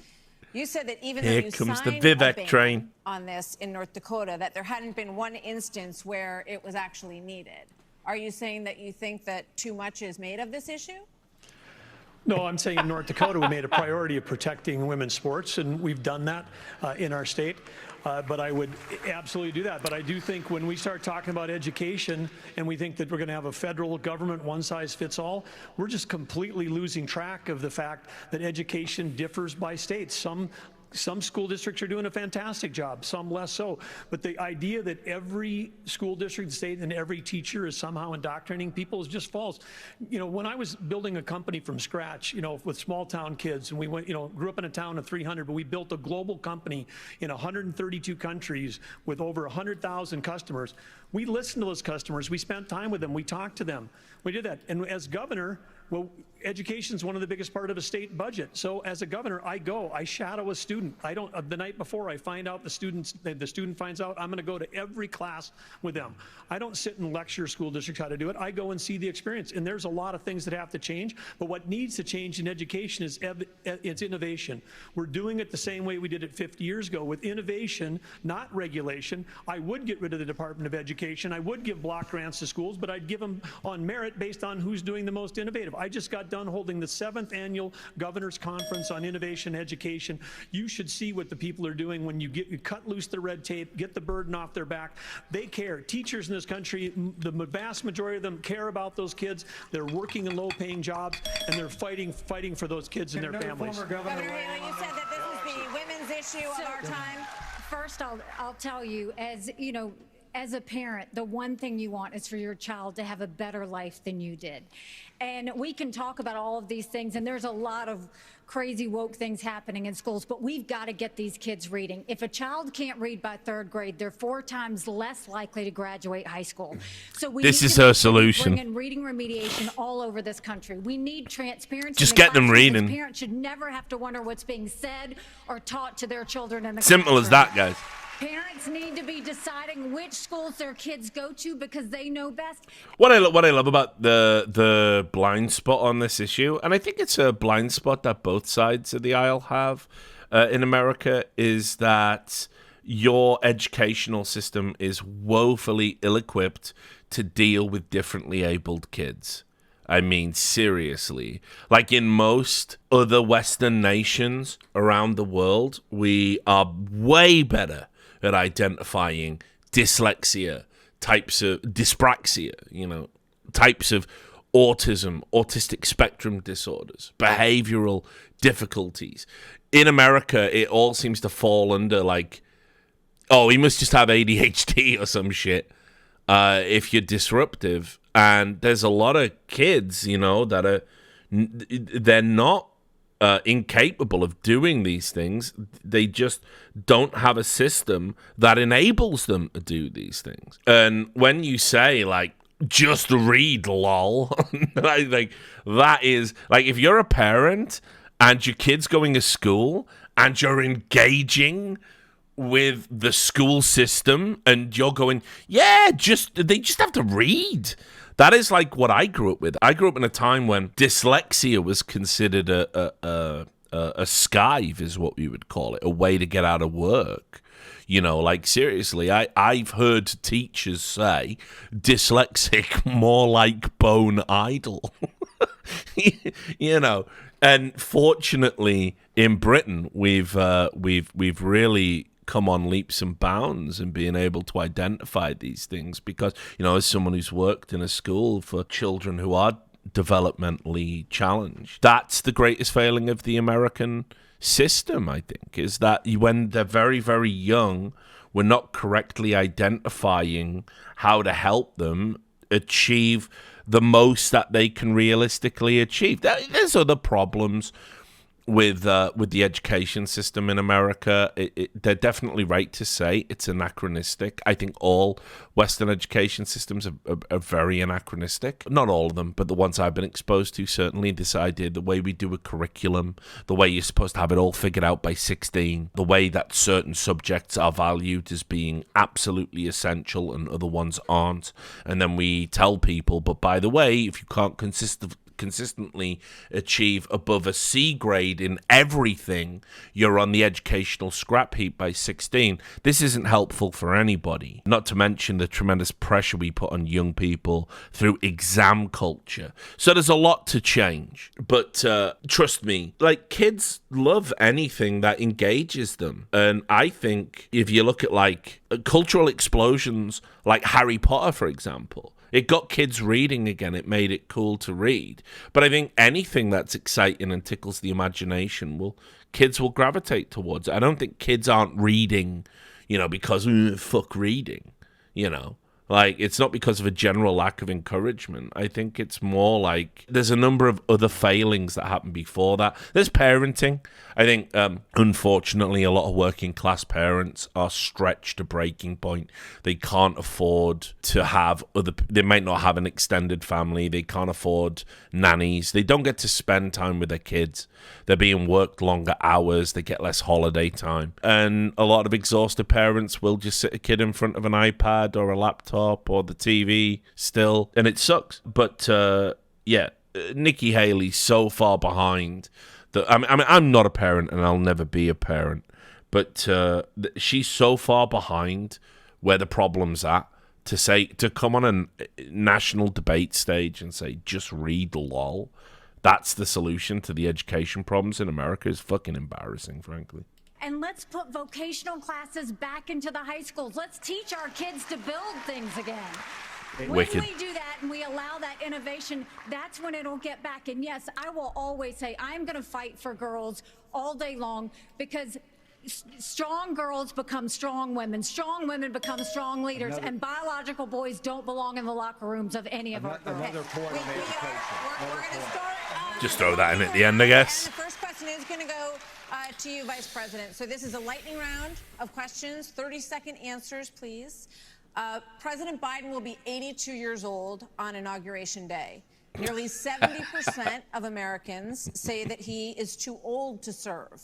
Should presidents have to pass a mental and physical test in order to serve, Vice President Pence? So this is from Old Guy No Thumbs in the chat. So working night shifts and seeing my boy maybe 2 hours a day lately. Richard has a great point. Like, just to really underline it, like, I mean, like, this is why I know Americans don't like unions and unionization, but this is why workers' rights are like core to almost everything that's good in society, in my opinion. It's inarguably true. Like, so it starts with little things. You have a job and it guarantees you, benefits, and it guarantees you, let's say, 6 weeks off, full pay, and, you get some healthcare benefits in there. And you have an understanding boss who knows that maybe 9 to 5 can't work for you, and they're a little bit flexible. Like on a Thursday, you get out at 3:30, but you work to 6:30 on a Friday or whatever it is. Slowly but surely, we eroded all of that bullshit, and then you ended up with like, I don't know, what is it? You get 21 days paid holiday. You work weekends. You get mandatory overtime. You don't have a lunch hour anymore. You get 15 to 30 minutes. And so you have to rush around the corner and buy the first thing that's available to eat, which is a Greg's or a McDonald's or a Burger King or something unhealthy. So unless you've got enough time at home to prepare a delicious lunch and work in an environment where you can store that food, which, by the way, that takes time away from one of the parents as well. It's not a zero-sum solution. You surrender all these rights, and then in the pandemic, a lot of people were suddenly, the gig was up. We all knew that actually we don't need to go into the office. Actually, the fucking extra hour that you commute each way is a time thief that shouldn't exist. If you don't do the type of work that needs to take you into an office, you shouldn't be doing it. It's actually a great fucking crime perpetrated against us all. And then the pandemic ended and they all went, right, we want you back in the office on Monday. Oh, and spoiler, because of the pandemic, everyone's got to make up shortfall. You've got less workers' rights than you had before.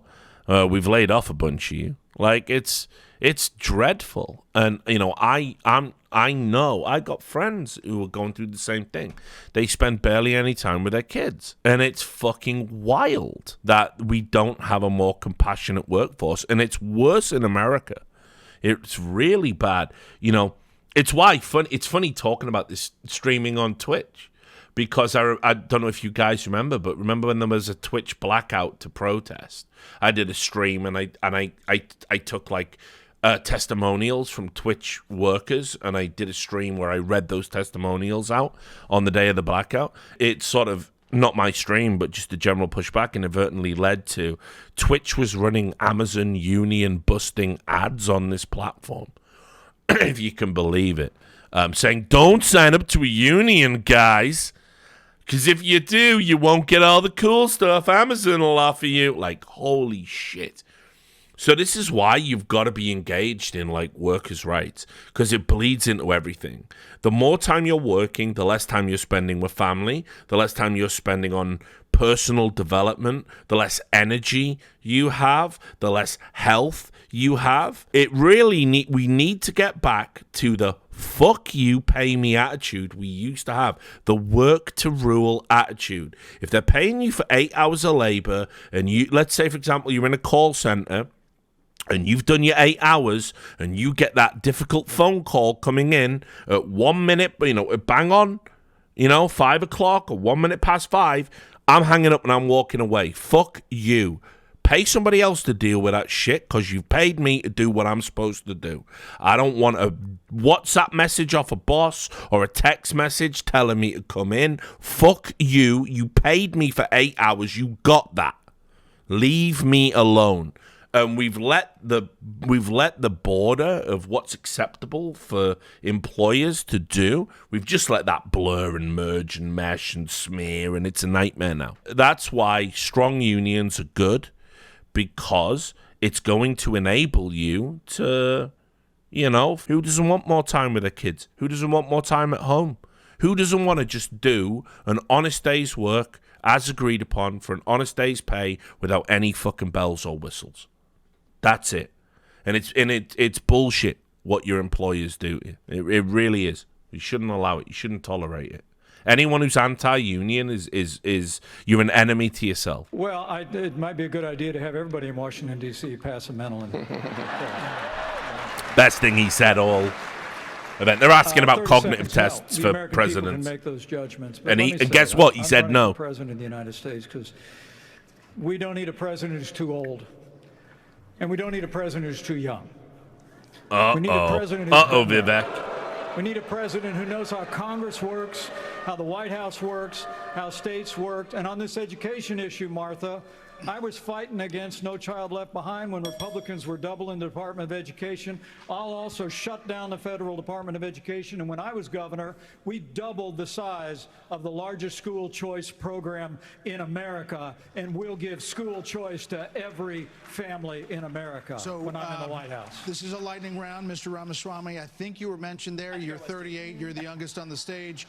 You've said, and you just said, you want a civics test or public service for those under 25 to be able to vote. So the question is, do you want a mental acuity test for presidents over 75?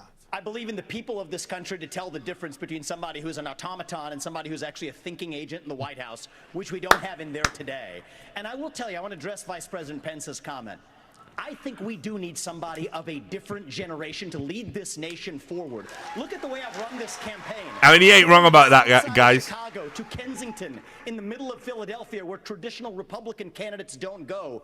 We have an opportunity to build a I'm sick of the geriatric bullshit. Majority to deliver a landslide, and I think I'm the only candidate in this race, young or old, black or white, to bring all of those voters along to deliver a Reagan 1980 revolution. We're going to do it in 2024. Same question. He's so crazy. It's not happening, Vivek. I will answer that. 30 seconds. 30-second quick answer. You guys have to get control of this debate. Everybody's going to get a chance. Listen, we're getting control of the debate. This is a lightning round, not rolling thunder. Governor Hutchinson, you have 30 seconds on the same question.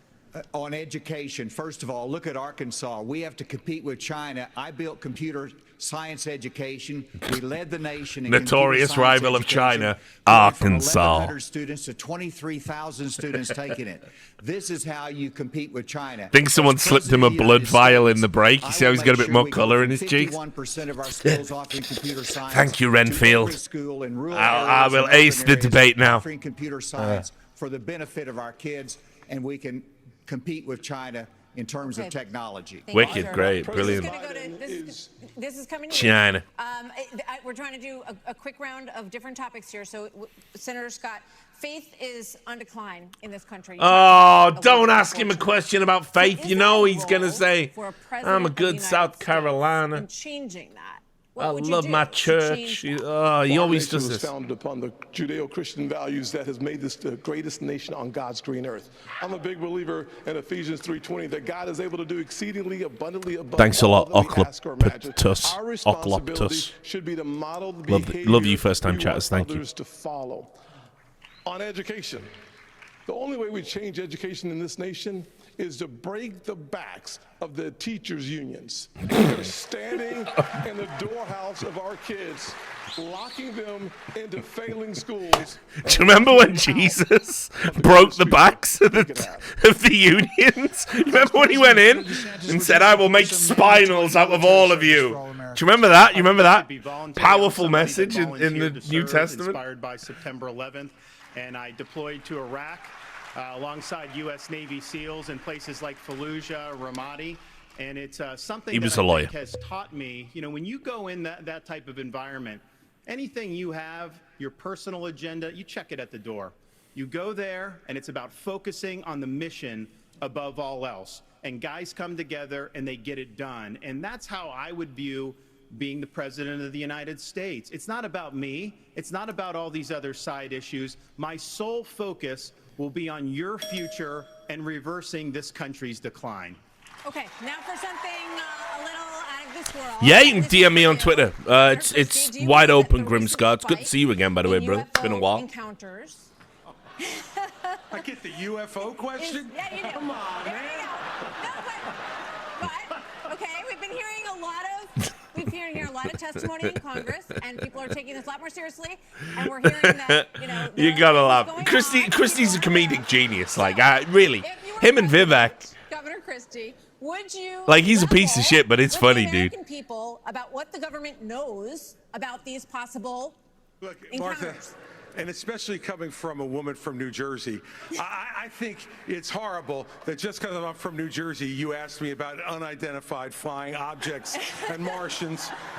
We're different, but we're not that different. Look, of course, the job of the President of the United States is to level with the American people about everything. The job of the President of the United States is to stand for truth. The job of the President of the United States is to be a role model for our children and our grandchildren. And so whether it was UFOs or this problem of education, and Tim's right, by the way, and I started this in 2010 by going right after the teachers' unions in New Jersey and drove All them proud to of an union all-time busting. low popularity rating because they were putting themselves before our kids. That is the biggest threat to our country, not UFOs. Okay. Well, coming up, we've got closing arguments. Plus, right after the debate, Hannity is live from the spin room right here. I mean, fair enough.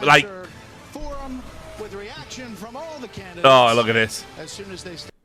Can you imagine anything worse than I couldn't do this to myself. This was already enough. Man, I watched this all the way through, and I watched that fucking Trump interview. The idea of a Sean Hannity reaction. Oh no! There's no Sean Hannity. Wow, how is he real? It's actually I can't stand that guy. So he's such a he's an idiot. He's an actual fucking idiot. It's so upsetting that I thought he would have gone, man. I thought he would have been one of those dinosaurs that fell by the fucking side of the river, like in the cartoons, and bones, and we just move on. But no, he's still going now, all these years, of him just being a boorish moron. Not even the basic levels of curiosity about any of the topics he engages with. So so bad. Like, he's still on Fox after all this time. So, whatever, anyway. Step off the stage. Whatever, punk. We get to the end. This is it. Do you trust our government? And For fuck's sake, no! What's this? Well, I don't know. Looks like QAnon, dude. Oh, it is. They're rescuing them from the island, dude.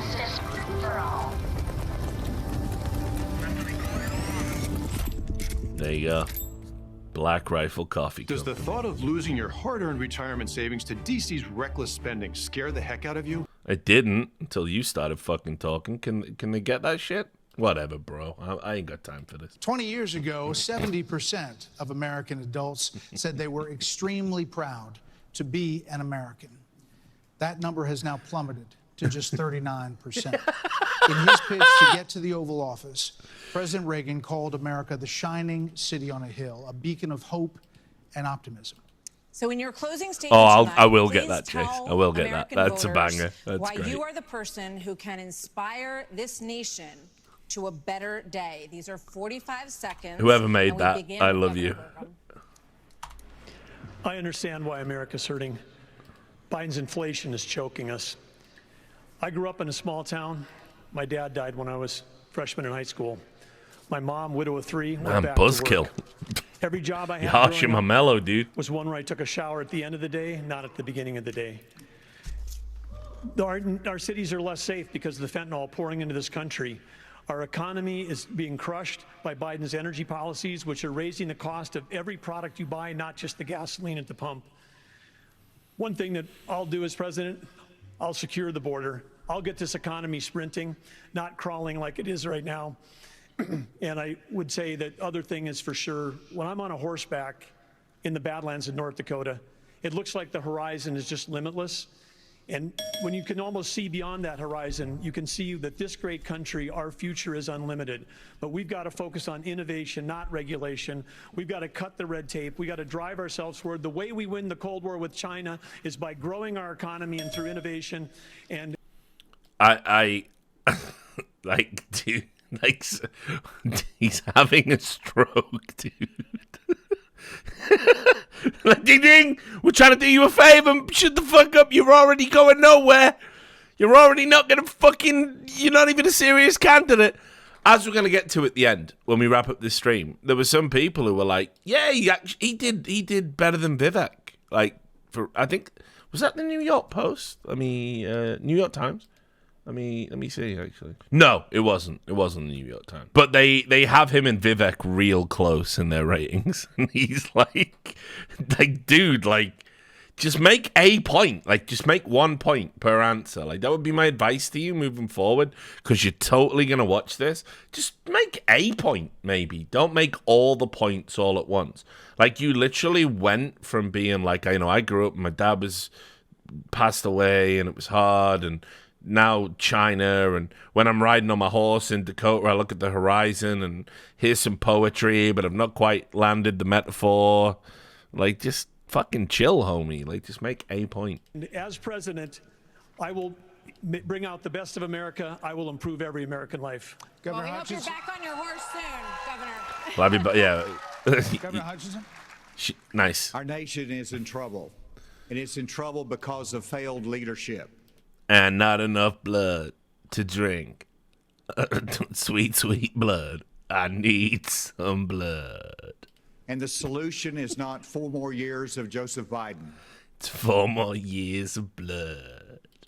The solution is not 4 more years of Donald Trump. The solution is new leadership that can bring... Oh, yeah, you're the fresh hip guy, are you? And to bring out the best of America. A president's #1 responsibility is to bring out you're gonna the best you're gonna reinvigorate the Republican Party, are you? Fucking hell. And he did it with optimism and hope for our country, with a consistent conservatism. That's exactly what I bring. As president, I'll bring out the best of America in terms of individual responsibility, building our economy, in terms of securing our border, enforcing the rule of law. I'll bring out the best of America in terms of our national character, our faith, and our hope for the future. Join in this fight asa2024.com. Bring blood. Thank you. Senator Scott. What a clown. Get the fuck out. Seriously, first to drop out. What an absolute nothing campaign this is. Like. Poverty. I wondered if the American dream was real for a kid like me. I can stand before you today and say the dream is alive, it is well, and it is healthy. By the way, there's a super interesting component to Tim Scott's campaign that I'm always a bit reluctant to talk about because he's a black Republican. I'm sure you've noticed that he is a black person and he happens to be a Republican and he gets attacked a lot by the black community. I'm sure you can imagine what types of insults they leverage, and it's awful to hear. But he does so he maintains this policy. I like wrote about it again in the article I put up on my Substack. He maintains this idea where when asked about race, he says, no, I'm colorblind. I don't want to talk about that. And I think in most countries, that would be sort of like upheld as like a good thing. But American politics is a fucking hellscape nightmare where you have to continually talk about things and factionalize every aspect of yourself. And so, unfortunately for him, he really doesn't poll well outside of South Carolina with black people's votes. He doesn't do too well. And he's also the worst because he's a bootstrap guy. So he really loves to, and he's doing it now, and I knew he fucking would because he always does it. He is the guy who believes you can bootstrap your way in the modern era to the American dream. And it's just not true. Like, pull yourself up by the bootstraps, people. It just doesn't work. It's not real.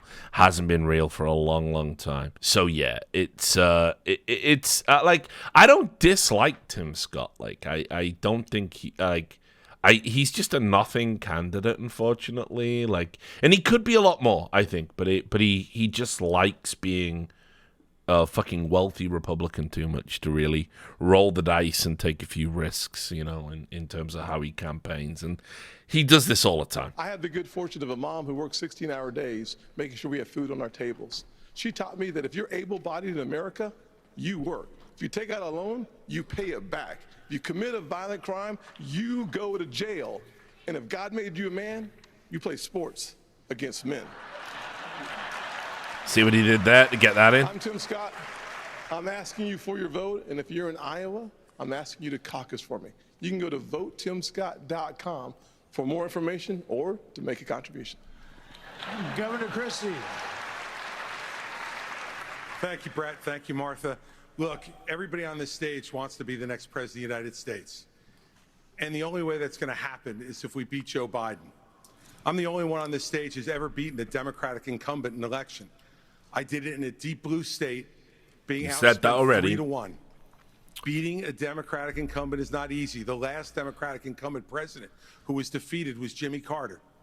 And he was defeated by a conservative governor from a blue state who knew how to get results, who stood for the truth, who cared about accountability, and stood strong and hard against waste.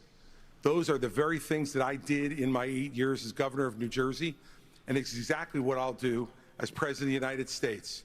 Believe me, the Democrats want some other nominee who's never beaten a Democratic incumbent. I'm the one who can win this race, and if you give me the chance, I will restore our country by winning it. Thank you. Governor Haley. Several weeks ago, I dropped my husband, Michael, a combat veteran from Afghanistan, off at 4 a.m. for another year-long deployment. Several weeks ago, I was able to blink with my mouth open.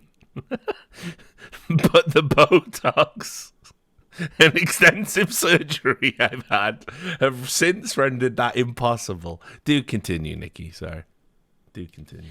I watched him and 230 soldiers pick up their 2 duffel bags of belongings to go to a country they had never been, all in the name of protecting America. If they are willing to protect us from there, we should be willing to fight for America here. I will beat Joe Biden, and he knows that. I will strengthen our economy, and we'll bring this inflation down. We will put transparency in the classroom. We will secure our borders. We will have the backs of our law enforcement, and we will make sure we have a strong national security. And once again, we will make sure we have an America that is strong and proud. We have a country to save.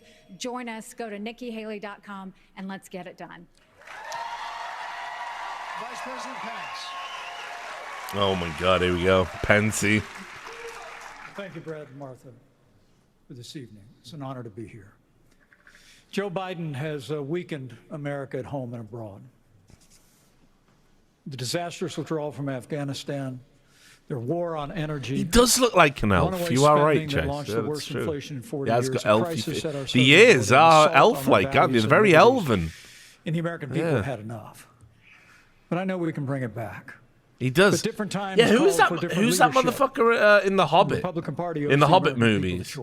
I don't even pay attention to the Hobbit movies because he looks like that motherfucker, right? He got that vibe going on. He's just an asshole, a high elf king. You know? No, not Sauron the Incel or Elrond.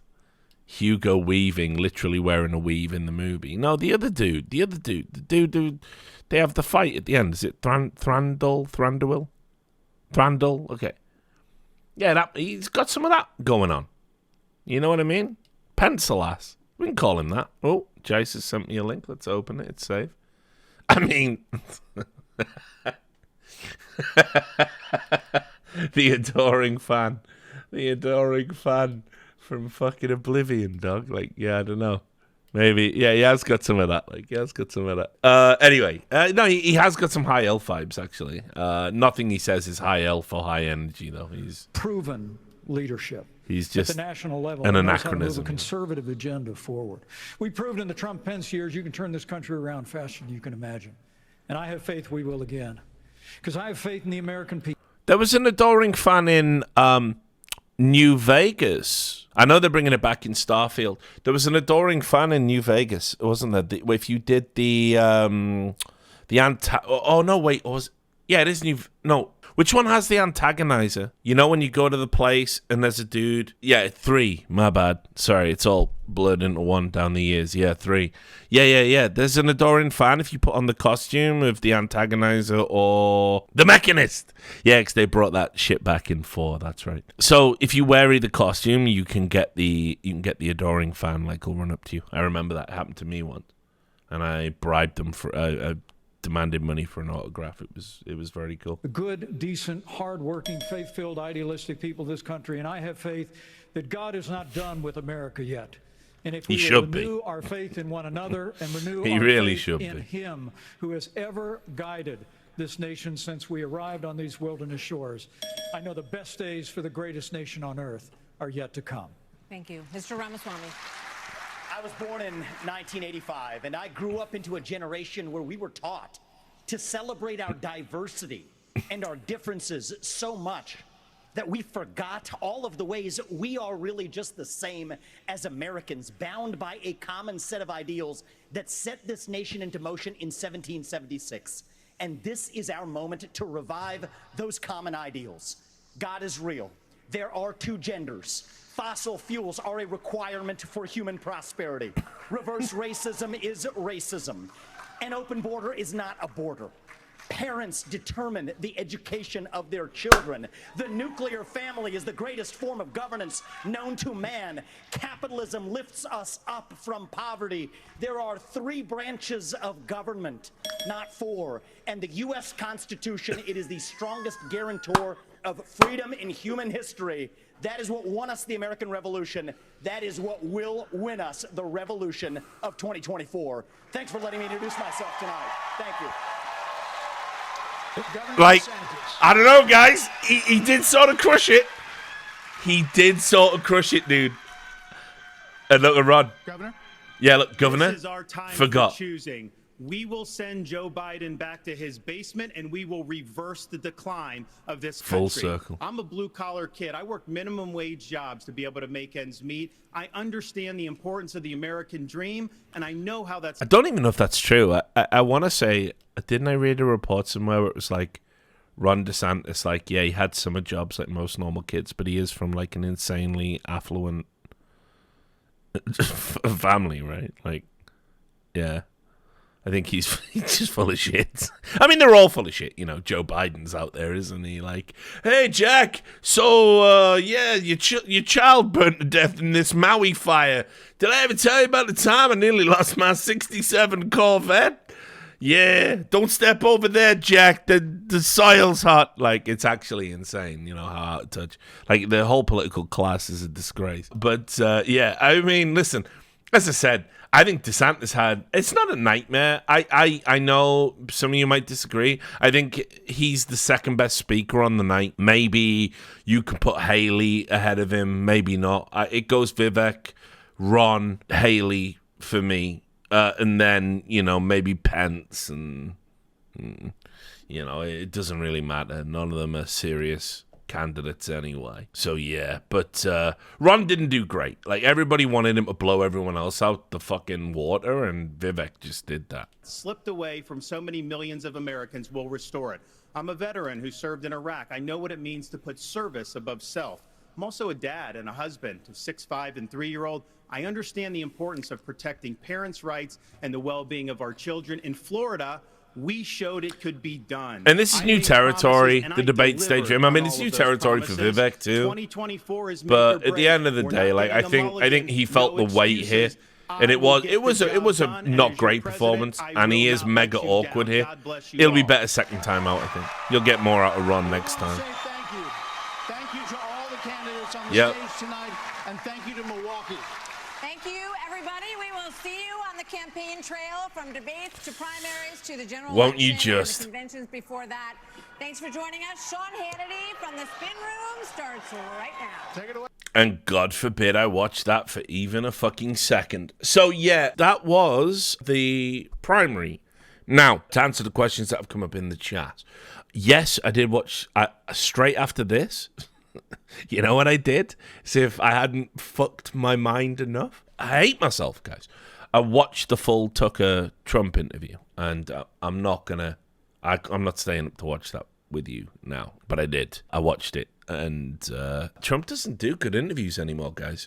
Trump's a joke. I don't know how to tell you. I don't know. He just repeats the same thing. He doesn't have any policy anymore. He doesn't have any ideas. He just talks about, these are all the things that I did when I was president. And, you know, like Tucker asked him wild questions as well. Like second or third question, do you think Epstein killed himself? What do you want Trump to say about that? Yeah, he fell off, dude. It was no, that's real, actually. That's a real, just go watch it. It's like the second or third question, dude. Somebody made this. Remember the whole Vivek, Chris Christie, It's Afraid thing? This is just the fucking best meme. Whoever made this, I fucking love you. Please make memes for me. It's El Gapo again. Please just make, for all of my political coverage, I might even go and make this the fucking... This will be the thumbnail of the video. I promise. Griff, you don't have to make one. El Capo did it for you. It's so fucking perfect. I want to tweet it out with, like, just no comment. I'm gonna do that. Fuck it. Before I go to bed, why not? Let's have some fun with this shit. It's so ridiculous because I don't need to explain the joke. Everybody fucking knows what's going on. So anyway, to answer the question about the coverage, you know, yeah, I don't know if the Trump interview needs its own video. We could do it tomorrow, but honestly, it's just Trump saying the same things he said in every interview. He doesn't do media. He's not in the debates. He's saying the same thing. You know, he's acting like an incumbent when he isn't. And he's got nothing to say anymore. He is not the political iconoclast. Actually, you saw the political iconoclast tonight. It's Vivek. You might be about that. I don't know. But Trump's campaign is a self-pitying tour of, you know, I would do things differently and it would be better now. And can you believe this? It's the biggest witch hunt since Jesus. That's what he's doing. And no matter what question you ask him, he gets onto that bullshit. And the interview last night was excruciating. I watched every minute of it, and I couldn't even be asked to write a summary of it. I did like one paragraph in the article I wrote. So no, it's not very riveting. Actually, Vivek proves you don't need Trump to have a bombastic debate. It was actually kind of good. So refreshing to not have Trump there, honestly. Now, to answer the other question, will I do this for the DNC, the Democrat debates? Yeah, absolutely. I don't think you guys realize I am 100% serious in terms of I'm going to cover this seriously, like it was something, like it was esports or whatever. I've already talked, I'm going to visit some places in America that have key parts, key stories to tell. I'm going out to East Palestine in Ohio. I'm going to see what's up with the water there and what's going on. And I'm going to interview some locals there. I know what I want to do, and I know what stories I want to tell, and what I think's important. And I'm going to go to some rallies, and I'm going to, I'm serious about this. I want to use my journalistic abilities to write about something other than esports. Now, ultimately, for 2 decades, I've tried to clean up this space, and I've failed.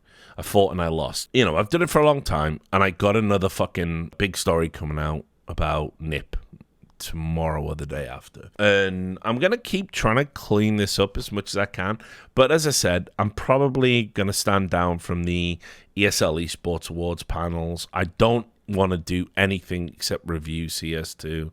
I'm going to review CS2, and then I'm not going to be involved in it. I won't work a CS2 event. Don't want to cover it in any sort of conventional sense. And I want to try and channel my other stuff, what I got left, what little energy I have left before I hit like 50, 60. I want to put that into something important. And the American political system is absolutely fucked. It's fucked. And I've watched. I used to read John Pilger, the fucking great John Pilger. He used to be in a tabloid in Britain. He used to be in the Daily Mirror before that fuck Piers Morgan fucked it all up. There was a real period where we had a reverence for great journalists, and I always aspired, I always wanted to be more than this. I wanted to be a fiction writer because fiction writing is superior to journalism. I couldn't do that, didn't make that. And then, okay, I'll be a journalist. And then I tried to be the best journalist I could be. Journalism in esports is a waste of time. It's been a waste of time for 20 years. I cannot fix the problems esports faces. And I'm not saying I can fix American politics or anything else I write about. I can't. But it's more worthwhile to dedicate your time at least attempting to fix that than it is to sort of just wallow in this existential misery about the thing I liked and was good at and was number one in for a bit. It's bad now. Yeah. So, yeah, I'm going to do it. I know what I want to do. There's a ton of things. I want to. The East Palestine thing is very clear in my mind. The way that was handled is a disgrace. I want to get to Maui and talk to people there. Because that is a natural disaster almost on the same levels of Katrina. And no one has, the media are giving Joe Biden and Biden's administration a pass on that. And remember, I don't care if they're Republicans or Democrats. Here's what I know. Kids died. People died. People lost everything. And the government response has clearly been inadequate. And unfortunately, there's no fourth estate to tell their stories. Now, I might be throwing those stories up on a blog no one's going to read, but I'm going to write those stories because somebody's got to. And that's where my head's at right now. So I just want to do something good, not this, not esports. I want to do something worthwhile. And it doesn't matter whether anyone reads it or anyone likes it or it changes the world. I know I at least tried to do the good thing. So with that in mind, yeah, I will be covering the fucking DNC, and I will be covering the whole political run right until you get your new president, whether it's Pope, Biden, convicted Trump. I mean, these sound like fucking Dark Souls bosses rather than leaders, don't they? You know, you get your Pope Biden, you convicted Trump, or maybe, just maybe, luckily, you get somebody else, someone viable. I'm going to cover the whole thing from start to finish. I'm going to write as much as I can and cover as much as I can and use as much of my energy as I can. So I will be there for the DNC. It's not bias. I love to dunk on Democrats. I love to dunk on Republicans. I despise the political class. Anybody who thinks I'm a Trump apologist doesn't know me. Anyone who thinks I'm right-wing conservative doesn't know me. Funny story to sort of wrap up the stream. I actually lashed out. I think they might have been a fan or maybe not. But anyway, when I wrote the Nip story, it's before I wrote the Nip story, someone reached out to me and said, a Nip fan, and they said, have you seen...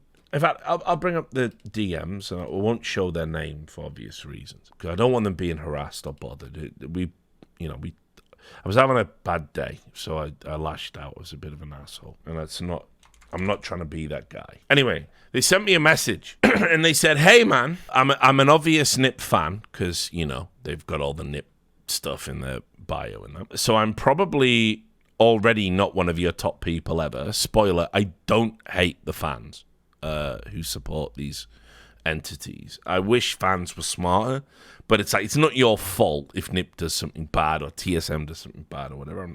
It's not you. Anyway, but I think you might be interested in this. And I'd already noticed Jonas Gundersen's LinkedIn about Abu Dhabi. And spoiler, I'm going to write an opinion piece probably called Jonas Gundersen, esports biggest hypocrite, ?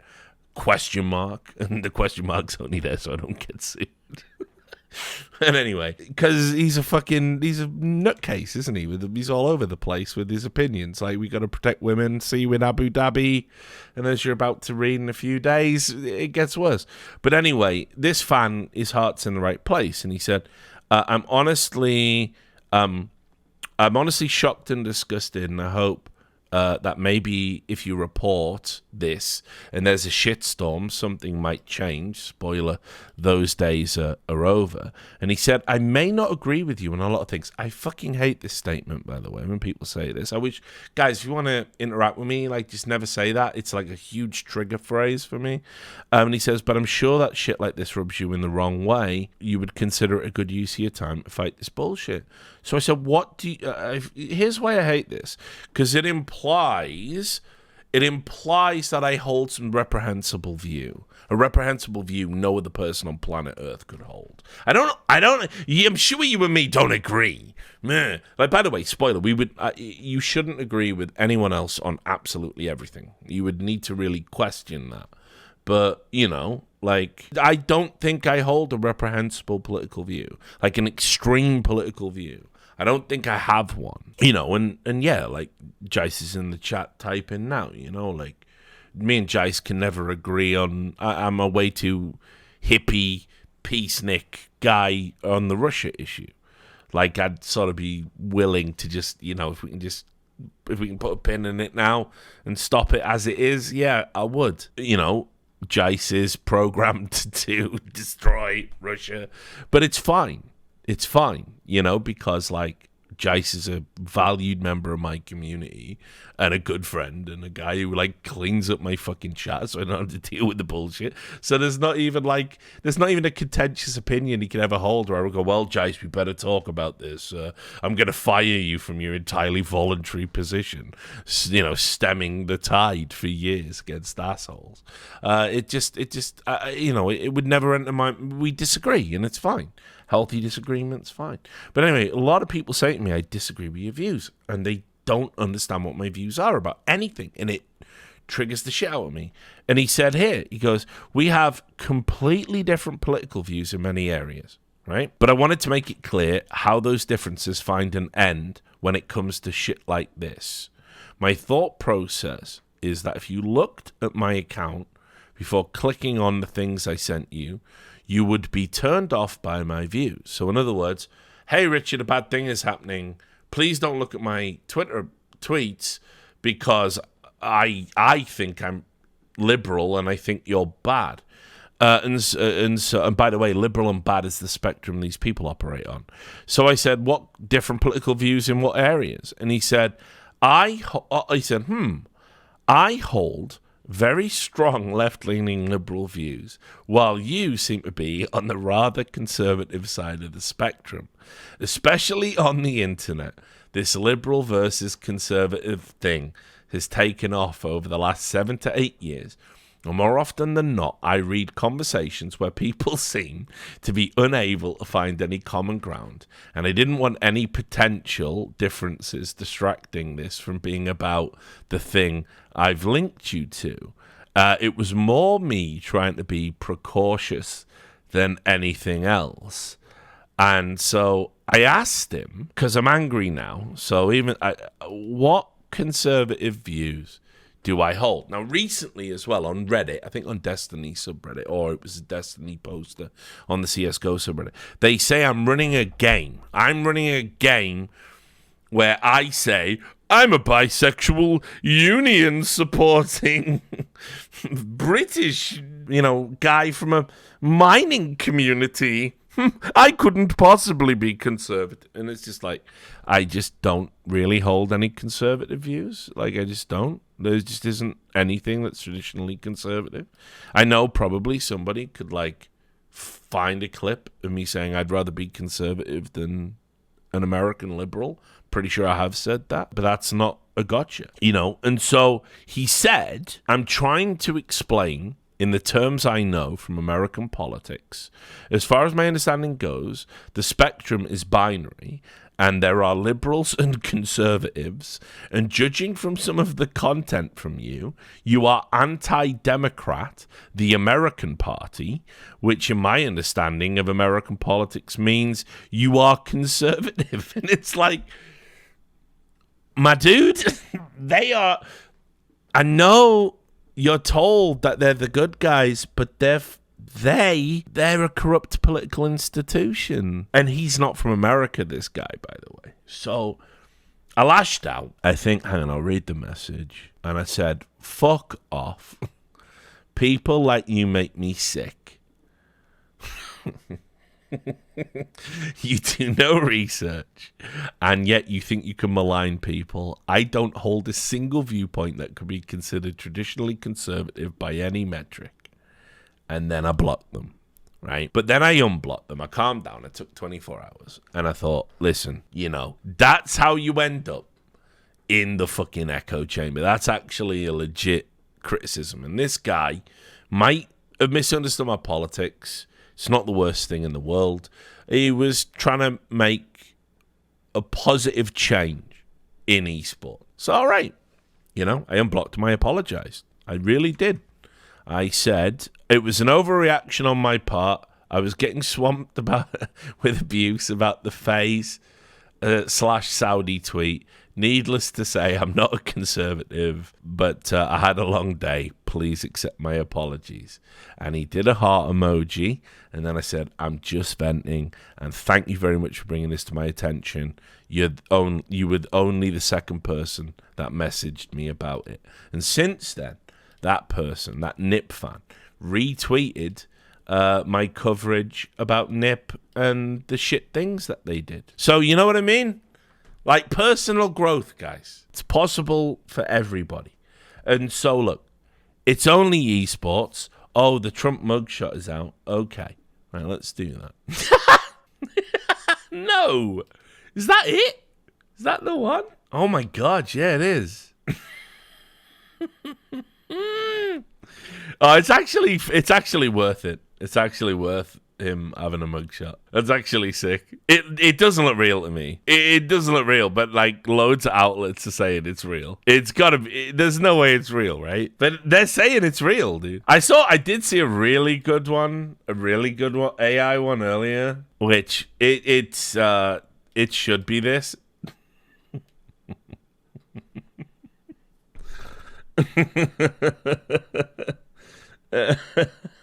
That's way better. That's how I want my Trump to go down. You know what I mean? Yeah, I don't know. I don't think that's real. People telling me it is real. I don't think it is. It's not bad, though, if that is an AI. You know what? I saw this as well. I got by an AI the other day. So, you know how I'd said, like, you should be able to tell these fucking, AIs apart? I did get got by an AI the other day. I did. It was this one that got me. Here it is. Cable Ace Award. Let's talk about buttered sausage. Now, the reason it worked is because Gary Busey is a cokehead, degenerate lunatic, right? And so somebody did this, like, fake interview with Gary Busey where he went on a podcast to talk about real estate and ended up talking about buttered sausage, right? I swear it got me because Gary Busey's, like, somebody just sent it to me on, like, WhatsApp, and I just opened it, and I went, yeah, Gary Busey's mental. Gary Busey's a cokehead.